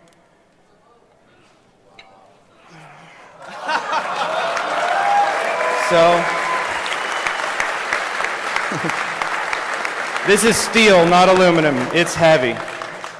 As is tradition, part of the last bit of the challenge is getting the trophy home. Now this is not for Snowchild. This is for the winning team. When I did my pre-qualification round and teams started registering, I noticed Snowchild's name started showing up multiple times on multiple teams. As is tradition in the Mystery Challenge, the social engineering had begun quite early, so I have a special trophy for him. It's a shake weight for women.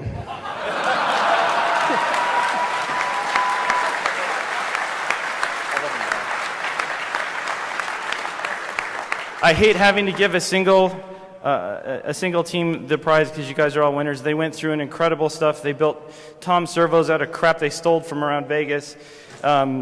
This stuff I've put them through is absolutely ridiculous. If you guys think the badge challenge is hard, it's nothing compared to a mystery challenge. So all of my mystery challenge teams that have competed throughout the years, please just stand up and everyone give them a round of applause, please.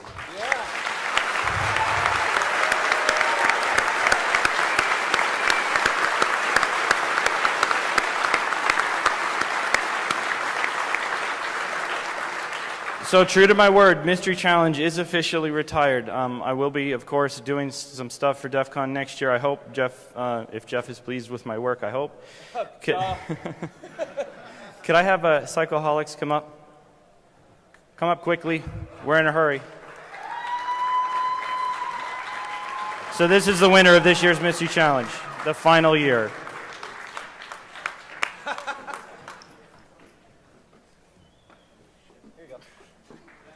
Give him a hand. You want to say something?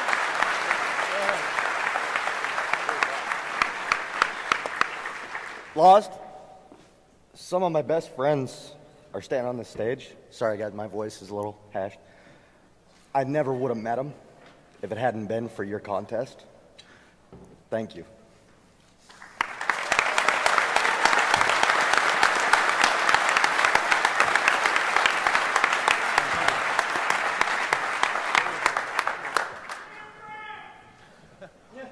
So those of you who are interested, I'll give a walkthrough on Mystery Challenge as well. I know you guys like to read that stuff. Did anyone else want to? I mean, you guys got like a minute left. If anyone else wants to say something. You guys went through a living hell to get this. So, anybody? Go, go, go. Do the crank. Okay, I'd like to point out 5 of these people, this is their first DEF CON. He can't even drink yet.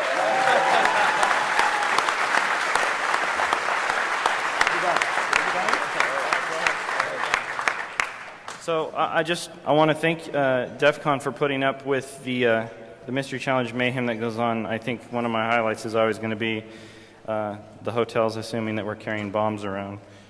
So I'll give you a couple quick highlights in the 40 seconds here. So they had to do everything from doing a crimp from the Mighty Boosh that they had to memorize in less than like an hour to cracking crypto that was written on some skull faces. At the very end, they received a skull with made out of paper mache and filled with plaster of Paris that had a thumb drive embedded inside that they had to chisel out. And then they would spend hours on the crypto that was on the thumb drive, only to find out that there was a micro SD card inside of the thumb drive that they had to crack open to find. That's the kind of stuff I think of. So.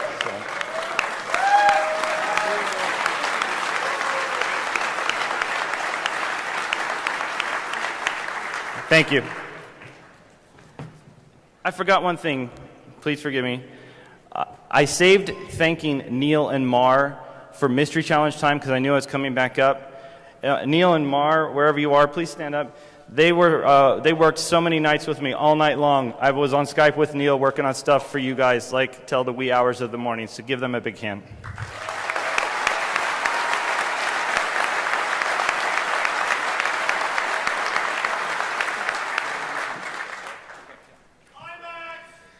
I have a special guest again to come up to the stage. He'd like to talk to you guys a little bit. Barcode.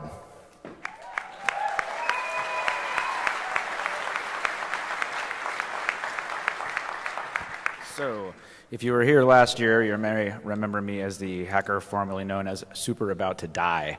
I didn't, FYI. This resulted in the Blood Code Challenge and an overwhelming amount of support from you guys, which has had a tremendous impact on my life over the last year. And long story short, I'm not dead yet, so whichever foreign power or intelligence agency I forgot to give a ninja badge to, I'm super sorry about that. But you're going to have to do a lot better than that.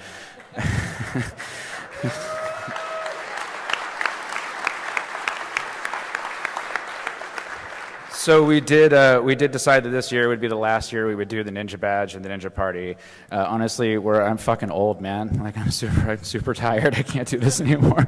We got tired of trying to outdo ourselves. We kind of joked that next year we were going to have to get like Kia to give everybody a Ninja branded car and have like a huge demolition derby on Las Vegas Boulevard. And we all kind of laughed and then thought, shit, we could probably get them to do that.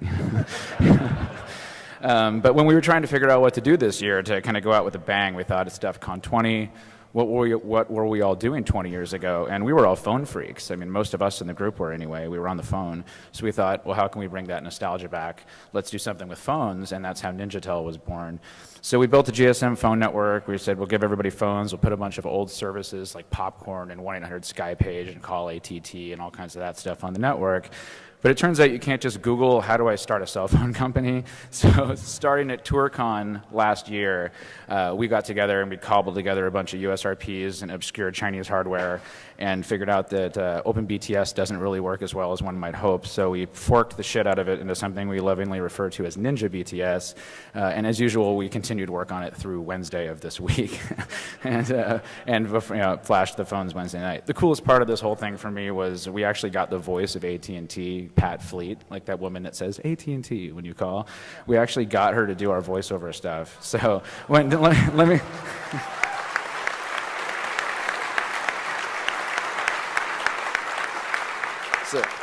So hearing that woman that said AT&T for like all those years, like say Ninja Networks, like I got chills. But she called me on my phone in the car. I didn't know who it was, and I said hey, and she said this is Pat. I'm like I'm sorry, who are you looking for? She's like no, this is Patricia Fleet, and I was like. And the person in the car with me wasn't a hacker. Like who the hell is Patricia? I'm like just shut up. You shut up. You don't fuck this up for me. And having a conversation with her for 15 minutes, let me tell you, if you were ever a freak, having an interactive conversation with that woman is fucking bizarre. Like, so we had a huge amount of help from some really cool sponsors that not the kind of people you might think would normally do this, but seriously, Facebook, Lookout, Zynga, like the Farmville people, and AllJoin by Qualcomm. You didn't see their logos on any of our stuff. Like it wasn't on the truck. It wasn't on it really wasn't anywhere. And I think it's really cool of them to let us do that. They let us keep this whole thing Ninja branded. It really helped behind the scenes and provided a lot of support. And these guys paid for those phones and paid for that van and paid for all of that stuff and were super cool about letting us do anything we wanted without rules. They didn't tell us anything we couldn't do. So we thank them for that a lot. Like with these guys, this wouldn't have happened unless they let us do that. And I like to say I'm the most visible member of Ninja Network, so I often joke that my title should be Chief Credit Getter because I get all the credit for a lot of the stuff these guys do. A lot of people, it's kind of like my thing. Just like Caesar did with Ghetto Hackers and a lot of people before that, I get a lot of credit for the work of the ninjas.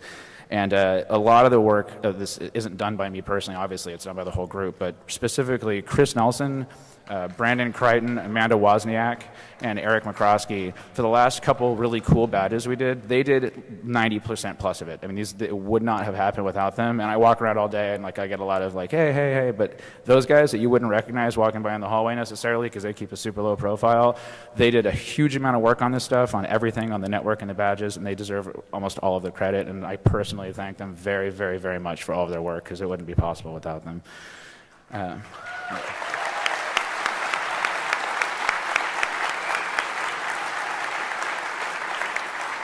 So this probably will be the last year we do a Ninja Badger party in its current iteration. It's just too hard to keep up. But that doesn't mean we're done here. This is my 17th straight DEF CON, and I certainly don't plan on breaking that streak now. So on behalf of everybody at Ninja Networks, thank you guys for all the support over the years, and one way or another, we'll see you at DEFCON 21.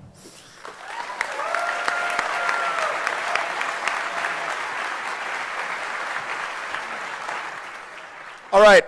We also have a bunch of mentions we'd like to do for other people that have helped contribute with contests and events this year.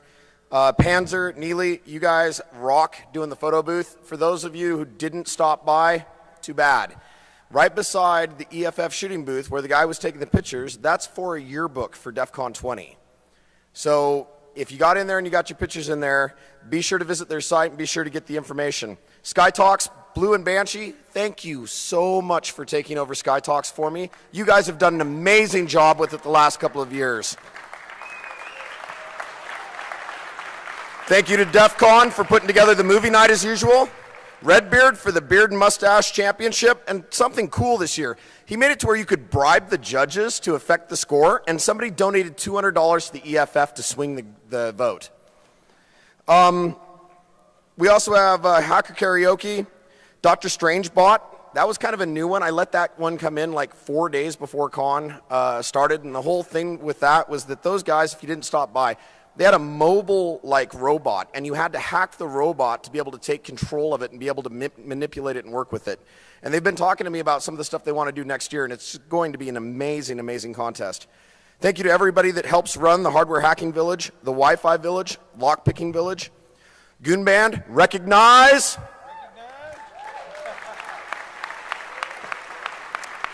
Enzo for doing work with the beverage cooling contraption. By the way, you people are fucking lazy. Beverage cooling contraption is one of the coolest contests. I've seen these crazy, weird contraptions that have come out. Do you know how they won this year? Yeah, ice. They dumped beer through ice and won. Get better. You guys are geniuses. Come on. Where's the like high pressure nitrogen and all kinds of craziness? DEFCON Exploit Hackathon. This was an awesome contest, and in fact, it seemed to be so awesome that no one won. Patrick's going to bring it back next year, but you guys have got to really, really bring it hard.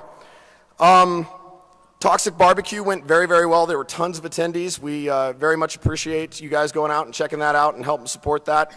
And I know this is a little personal, but I've got to give mad love to 303. If I didn't have the organization behind me, and all the time I get told, oh, well, you're the head of 303, right? No, guys, I'm third generation at best. Please give love to 303 for all that they've given you over the times with the parties. Same thing with Ninja Networks, DOC. You guys are amazing.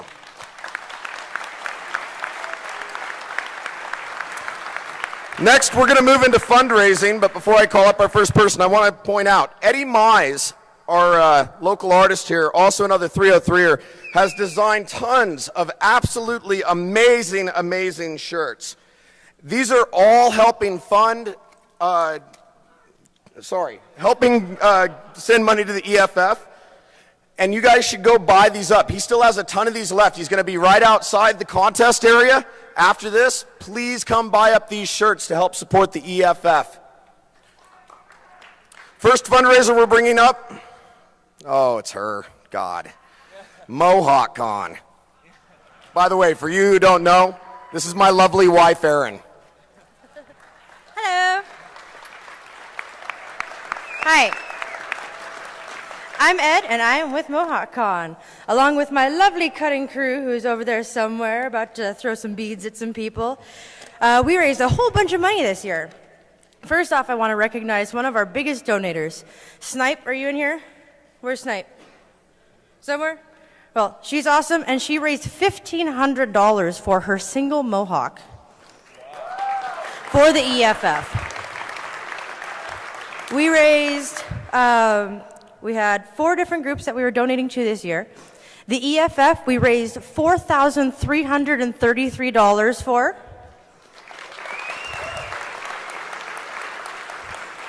Hackers for Charity, we raised $2,152. We also had 2 hacker spaces that had donation boxes up there. DenHack, my personal favorite hacker space, raised $102. Alpha One Labs out of Brooklyn raised $259. That means the grand total of money raised for Mohawks this year was $6,846. Stand up if you got a Mohawk at Mohawk Con. Thank all of you. Happy DEFCON.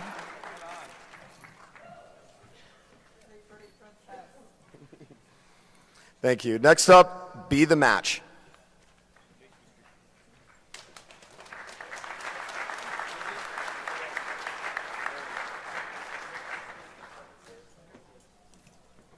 All right, I'm going to do some good news, bad news. So I just want to tell you what we've been doing for the last 3 years. Year 1, we had 95 people sign up for Be the Match Bone Marrow Donor Registry. Year 2 was 161. And this year, we got 232 people to sign up. In addition to that, we raised over $3,300 as well. The really cool part is that last year, out of that 161, I know you guys all think about numbers, out of that 161 people, we actually got someone who registered and was a match just 8 months later. So it's extremely serious. You got to, if you can, please register.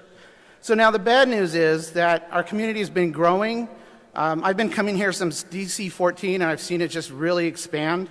And as a bone marrow donor myself, I've seen numerous personal stories. I've heard them, and I've become acutely aware of how many of us actually need help.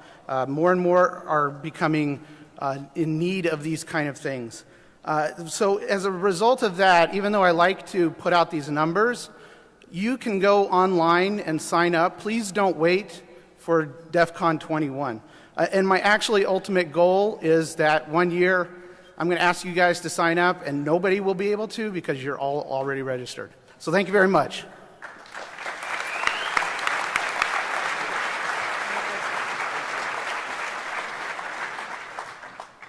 Next up, we have Jason Street with the official Blood Code Challenge.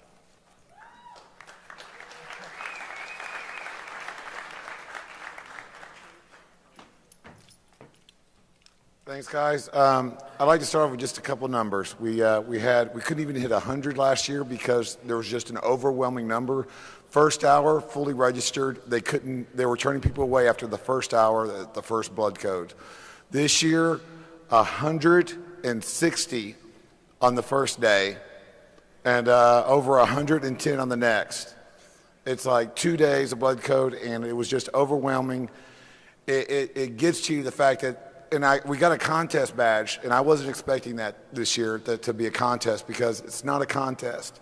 It's a statement to what this community is about. It's a statement to how we get together and how we help each other. And it's like, that's the message that needs to come out more.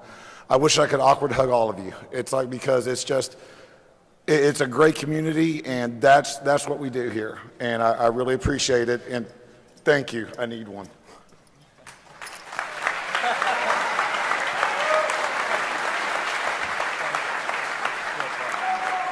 That's it, I'm out.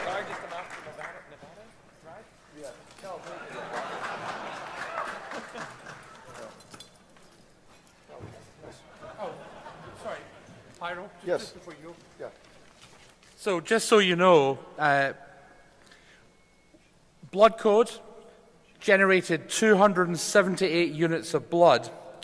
And it was the biggest blood drive that they had seen, the biggest amount she'd seen in her entire 7 years of collecting it. And here's something very cool. One of the reasons they were able to collect so much blood is when people go through, they survey them, and they normally have a 30 to 40% reject rate. Well, you ain't no rejects, because basically the reject rate here, 10%. Your blood is good.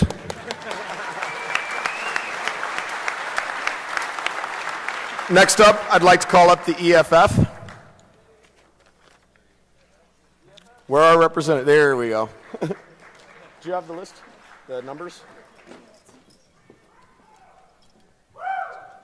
All right, well, thank you, everybody. I want to thank so many people who have helped support us over the course of this DEF CON.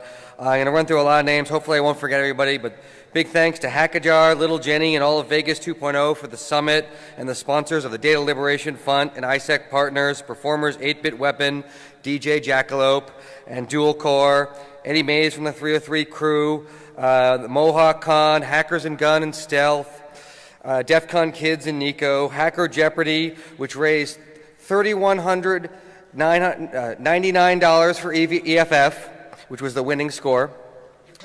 Capture the Flag, Fail Panel, Ninja Networks for the pins, and the phone auction at the summit, which raised a tremendous amount of money. People really love those phones.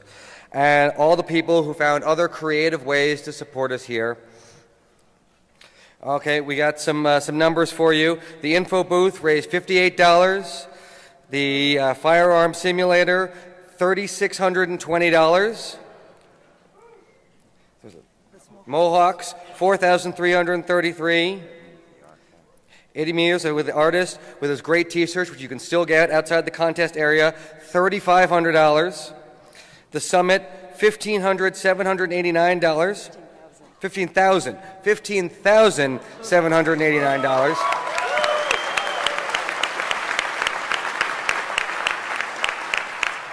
And Hacker Jeopardy for a total of $30,380. So thank you very much. And then also, so many of you came by the booth and supported us. We've had our best year raising money, getting members at the booth. We'll have the numbers later, but it was better than last year. So thank you all very much, and thanks especially to DT and the Goons. Marcia? We love you. Thank you so much. We couldn't do this without your support, and we are so humbled. Thank you.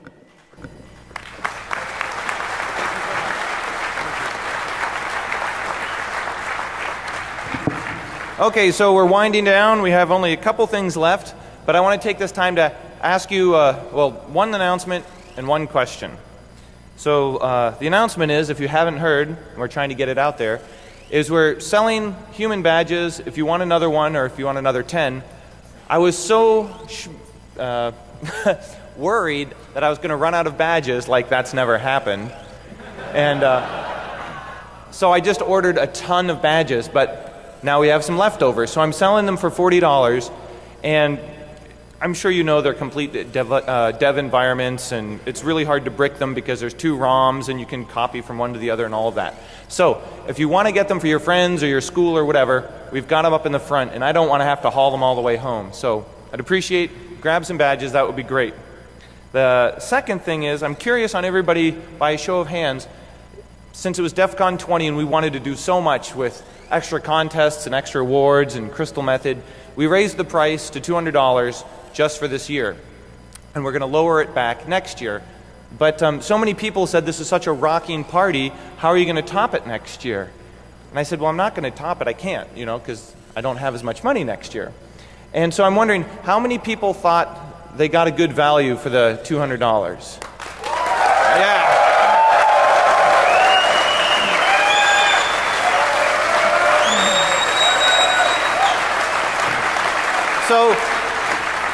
So my question is, should I drop it or keep it the same? How much insanity do you want?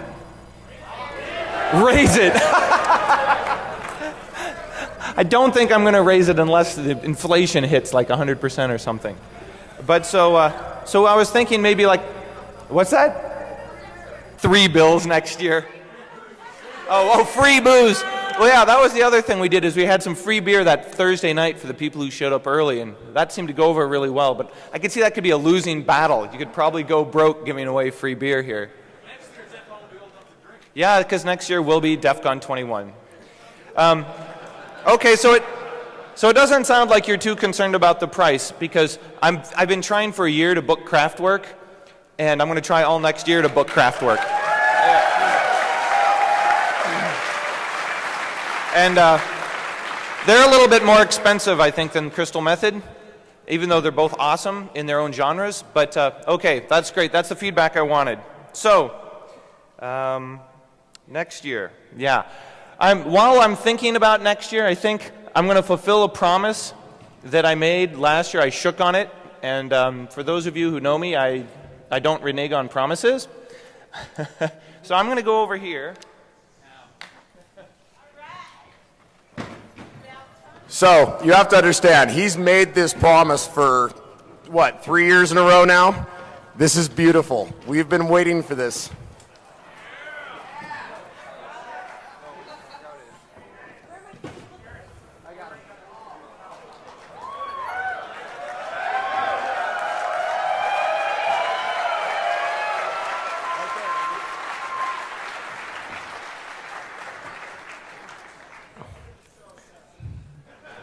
Time for Jeff to get his hawk.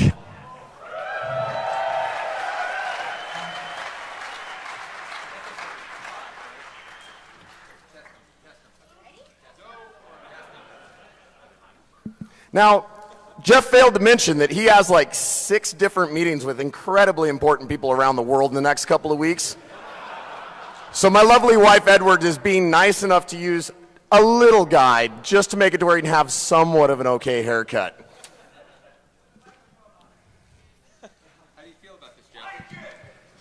You know, it's actually really nice fulfilling a promise. Because now they can't bug me. True. That's true. Now, but I haven't decided. Don't I have to donate money to the FF for this? Of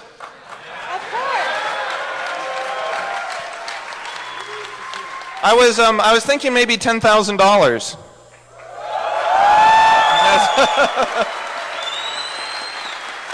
What do you think? That's probably a pretty good thing. What's she doing up there? That looks great. I haven't picked a color. What do you think? I always thought that I'd look good in blue, but people say no.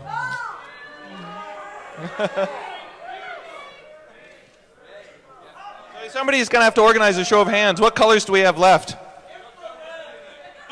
He's got my DNA. Yeah, I do need a drink, even if it's Kahlua.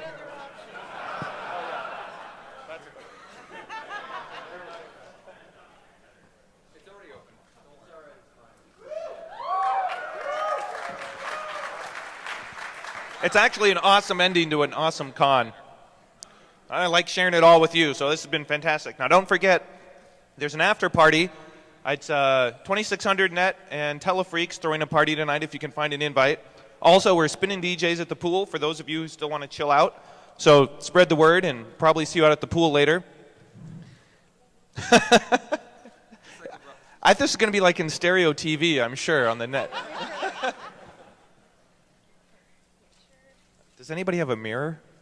No, but you look fabulous. It's absolutely wonderful. Fantastic. I'll drink to that.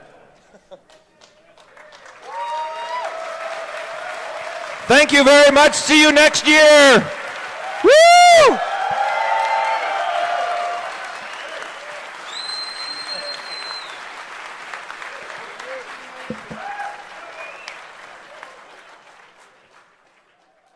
It's one.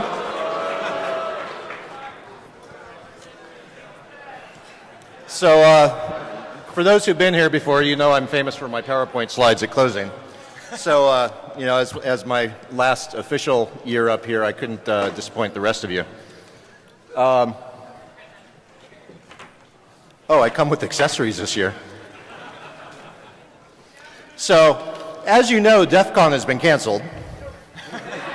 And apparently the Rio got in on it too this year, if you saw any of the signs on Wednesday. Me and my team, we're here, you know, we take eight months to prep for this, and we're here all week. And we decided we would graph out the amount of work and sleep and play time we have during this week. And you'll notice that there is a pretty consistent trend of less and less sleep every night. I'm currently running on 3 over the last couple days, and I think a Whopper. Oh, and some bourbon. And when people give out, you know, I really want to thank Cheryl for the recliners and the knock this year. They were very handy. Some of the highlights for us this year, real quick. I think we really got a lot more involved with what was going on with DEF CON this year in terms of the people in the contests and the groups. It was great to work with Lost this year and helping him un-Moss-DOS his own contest on several occasions. We provided him access and web servers and lots of information and sometimes just a quiet place to come say, oh, fuck. We worked with the ninjas this year to help supply Wi-Fi for NinjaTel, which was you know, quite a bit of fun. I still find it incredibly ironic that people go around all year saying, hey, you know, don't use the wireless at DEF CON. It's a trap. You know, it's the most unsecure thing in the world. But as soon as people got here and saw a GSM network named NinjaTel, ooh, let's connect to that.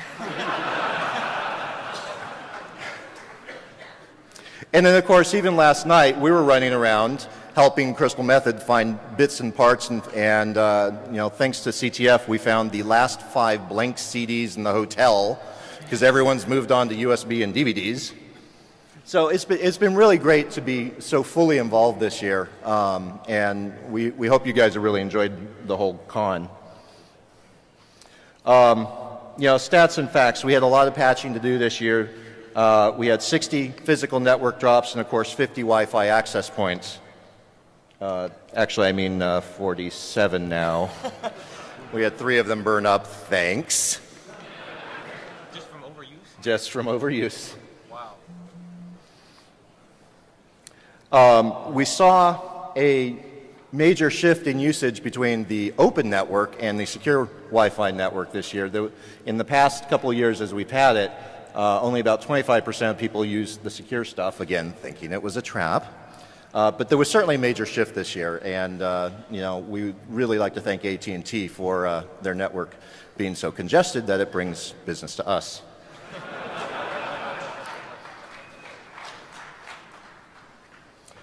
On the Wi-Fi, again, you see the number of associations.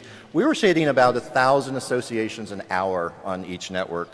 We had, you know, over 20, just I think by this point, over 2,500 registered users, a lot of unique devices, typically about 600 of you online at any given time. And I'll leave the IDS stats for you, but, you know, people are always fucking around on the network. What we did this year was we actually tracked on the secure side when you authenticated where you which AP you logged in from, and we started creating a heat map. Jeff's been asking for this for years. So we found, of course, you know, the busiest places are where you're walking around and drinking beer. No.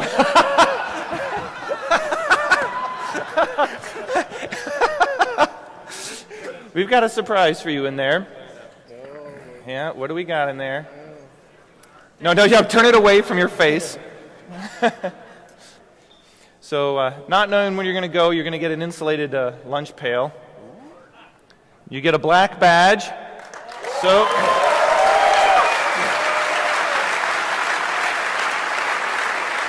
So whenever you come on back, you don't have to sweat it. We've got a gift card for you to start your next career. A receipt from Fry's. And a receipt from Fry's. We'll be billing you later. We've got a whole ton of... We took some of our hacker skills and... Yeah. 1, 2... No. Force of habit. Yeah, and then we've got hidden behind you a special custom-made leather jacket for you.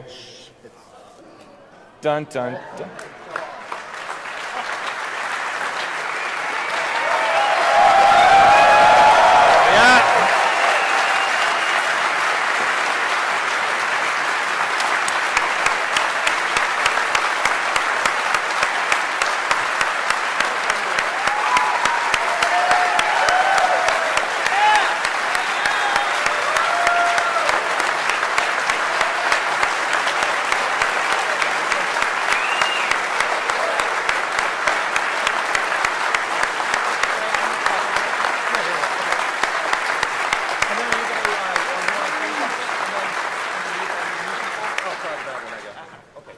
Okay.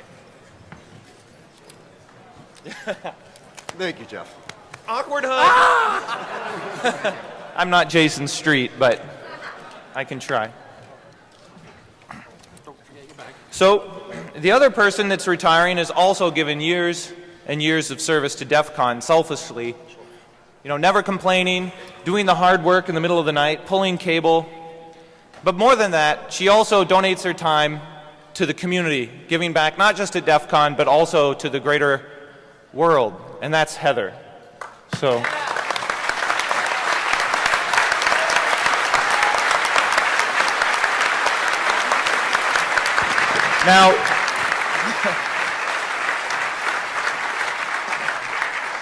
Now your prize bag is in black. It'll fit what you're wearing. And you also get a helmet.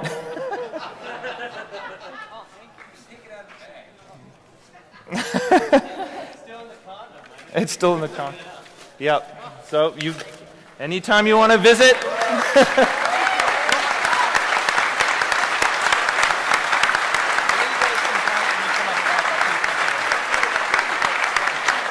And a whole lot of new treats. So we can't say enough about your awesome service, and it's really amazing to have worked with you guys.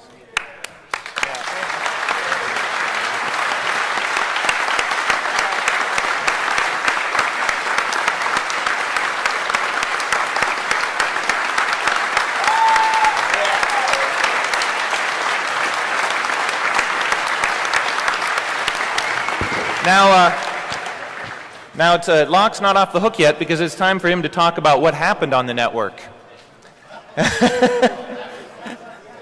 Yep. Oh wait, we forgot to give her. Yeah, Heather, you're. You got to wear them now.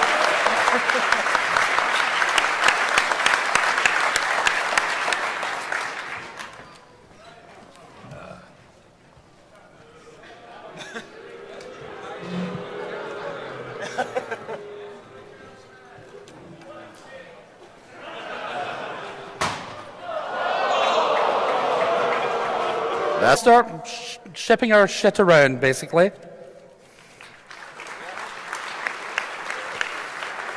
Dispatch for coordinating everything and providing things like Lost and Found and all these kind of classic little con kind of miscellanea. It's like, I've lost my kid. My kid's run away. We haven't had a runaway in a few years, which kind of makes it not feel like DEFCON. We used to get a runaway every year. Shell and the hotel and the production team. Ed from Info Booth. Come on.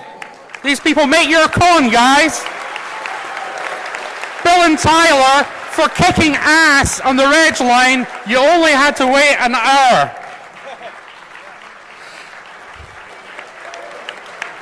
Sunshine for swag. Romer and the vendor team. Pyro and contest.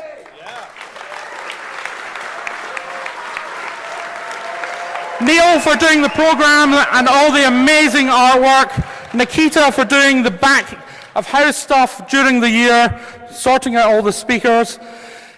Woz and Priest, who should be very large and wandering around somewhere. You can't miss him. He's like a house.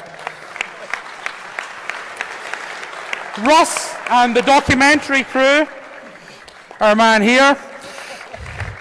Great Scott and all the talent for creating an amazing set of sounds for DEFCON 20.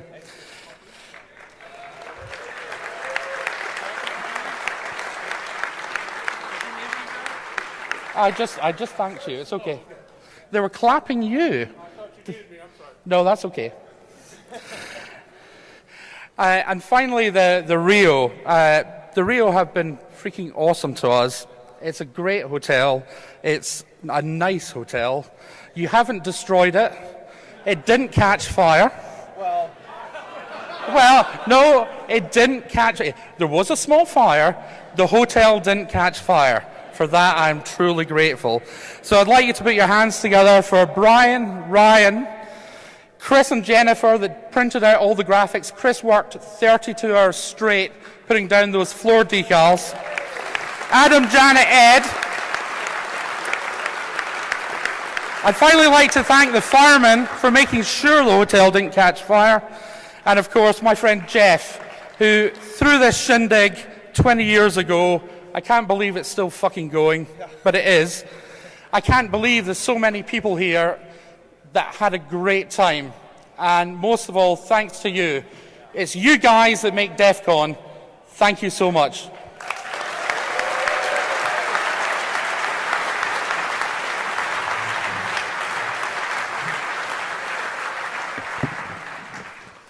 Okay, so I'd like to call out the first person that we're going to be very sad to see retire. The Lockheed. Yeah. So Lockheed is one of my earliest friends at DEFCON and one of my really good friends over the years. And I could always count on him. You know how when you go through life, you stay in touch with people and then you don't, and then you do.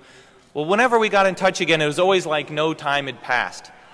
And, you know, even when he was like shipping me 4 gig drives from Dell or getting me Pentium 2, 3 processors back in the day to, you know, now he's, his current career, it's just we've all moved on, but I've really admired Locke's work, and he's kept the network so professional and kept it pumping I never have to worry about the network, and that's largely part due to Locke and the team that he's assembled. And so we've got a surprise for you.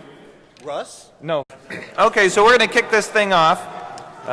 We've got really a lot of things to talk about, but we've tried to organize it in a very smooth and logical fashion, believe it or not. Okay, so this is the 20th year. How many people believes that? Yeah. So I'm just curious, by a show of hands, how many people was this your first DEF CON? So we scared away everybody else. How many people have been here for more than 10 DEF CONs? Wow, right on. And how many people here are younger than DEF CON? Couple people. How many people were conceived at DEF CON? Yeah. Somebody's conceiving right now. So, if you hadn't caught on, none of this would have been possible without help from all of our volunteers. We have over 300 volunteers, and that's just the people that directly operate during the con. And that's not counting all the hundreds of people that put on the contests. And so, if you haven't caught on, what I try to do is take 10,000 people, but make the convention a little bit more intimate. And the way we do that is we try to take you and force you to participate in contests and events. And next thing you know, you're sitting next to someone at the Lockpick Village, and now you're having a conversation. And Lost will talk about it, but the timing of the mating on the badges was designed to just allow you to have a start of a conversation. So you'd be forced to start to talk to people. Isn't that icky? No, that's really cool. So how many people actually met new friends through the badges this year? Yeah. That was really cool bit of social engineering.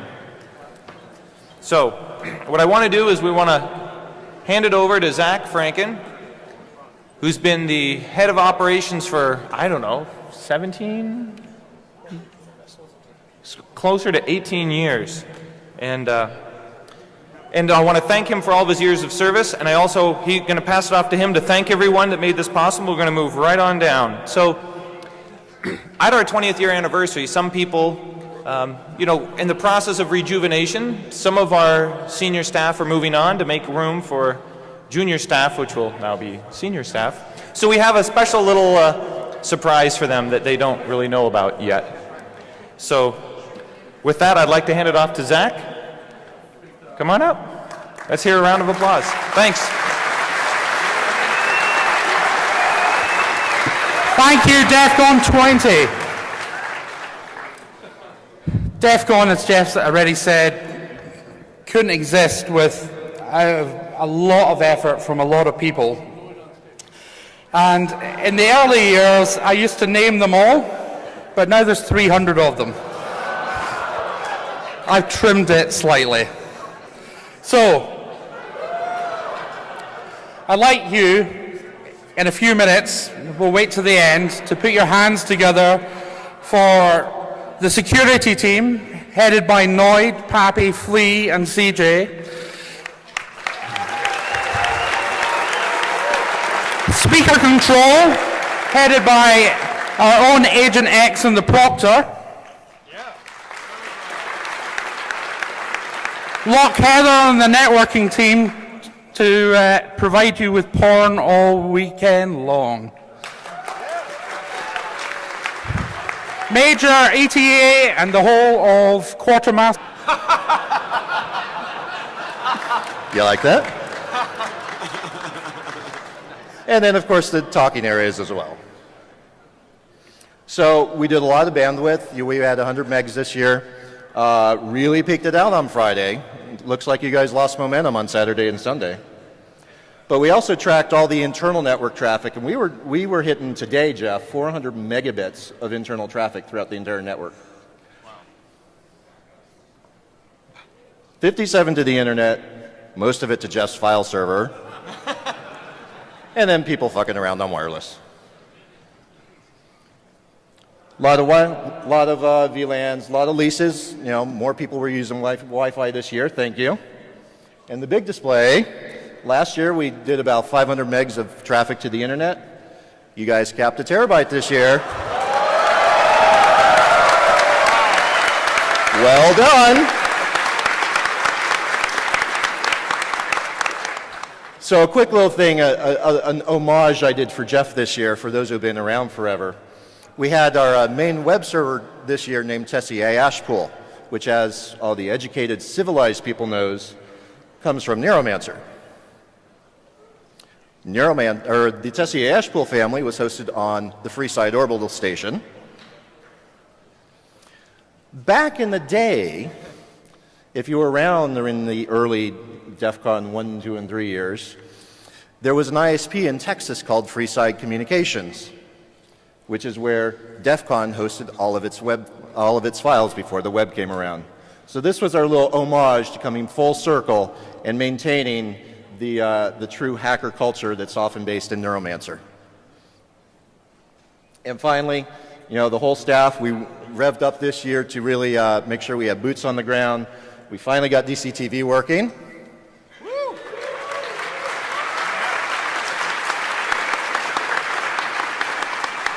So get really excited for Defqon.1 because we know Romer is. Okay. So real quick, I know I'm over time, I apologize. The two people that Heather and I are turning this over to have been with us for a number of years now. So I just want to real quick introduce Luis, where are you? Oh, wrong side. Luis will be taking over for me. He's Brazilian. He talks funny. Forgive him. And then Mac here has been working on our infrastructure for a number of years. They're going to be the main faces. As I told Jeff, we may be retiring. We're not divorcing. So you're still going to see me around, Heather around. We're going to be making sure these guys are successful so that you guys have a great experience here. So thank you all very much.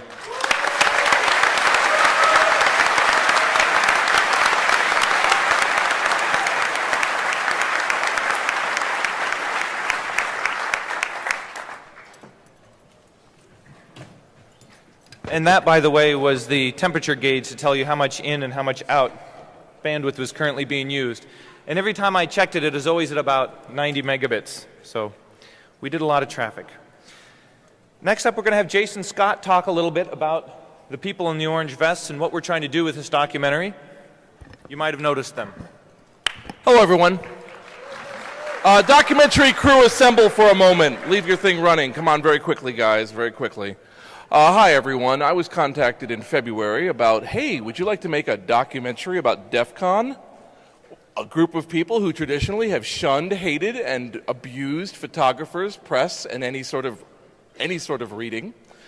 I think Jeff got smart and realized a couple years ago that what he was making was not just a con, but making history, and that this has become a vital part of people's lives. And I'm very, very, very complimented to feel that they thought I was the one they could trust.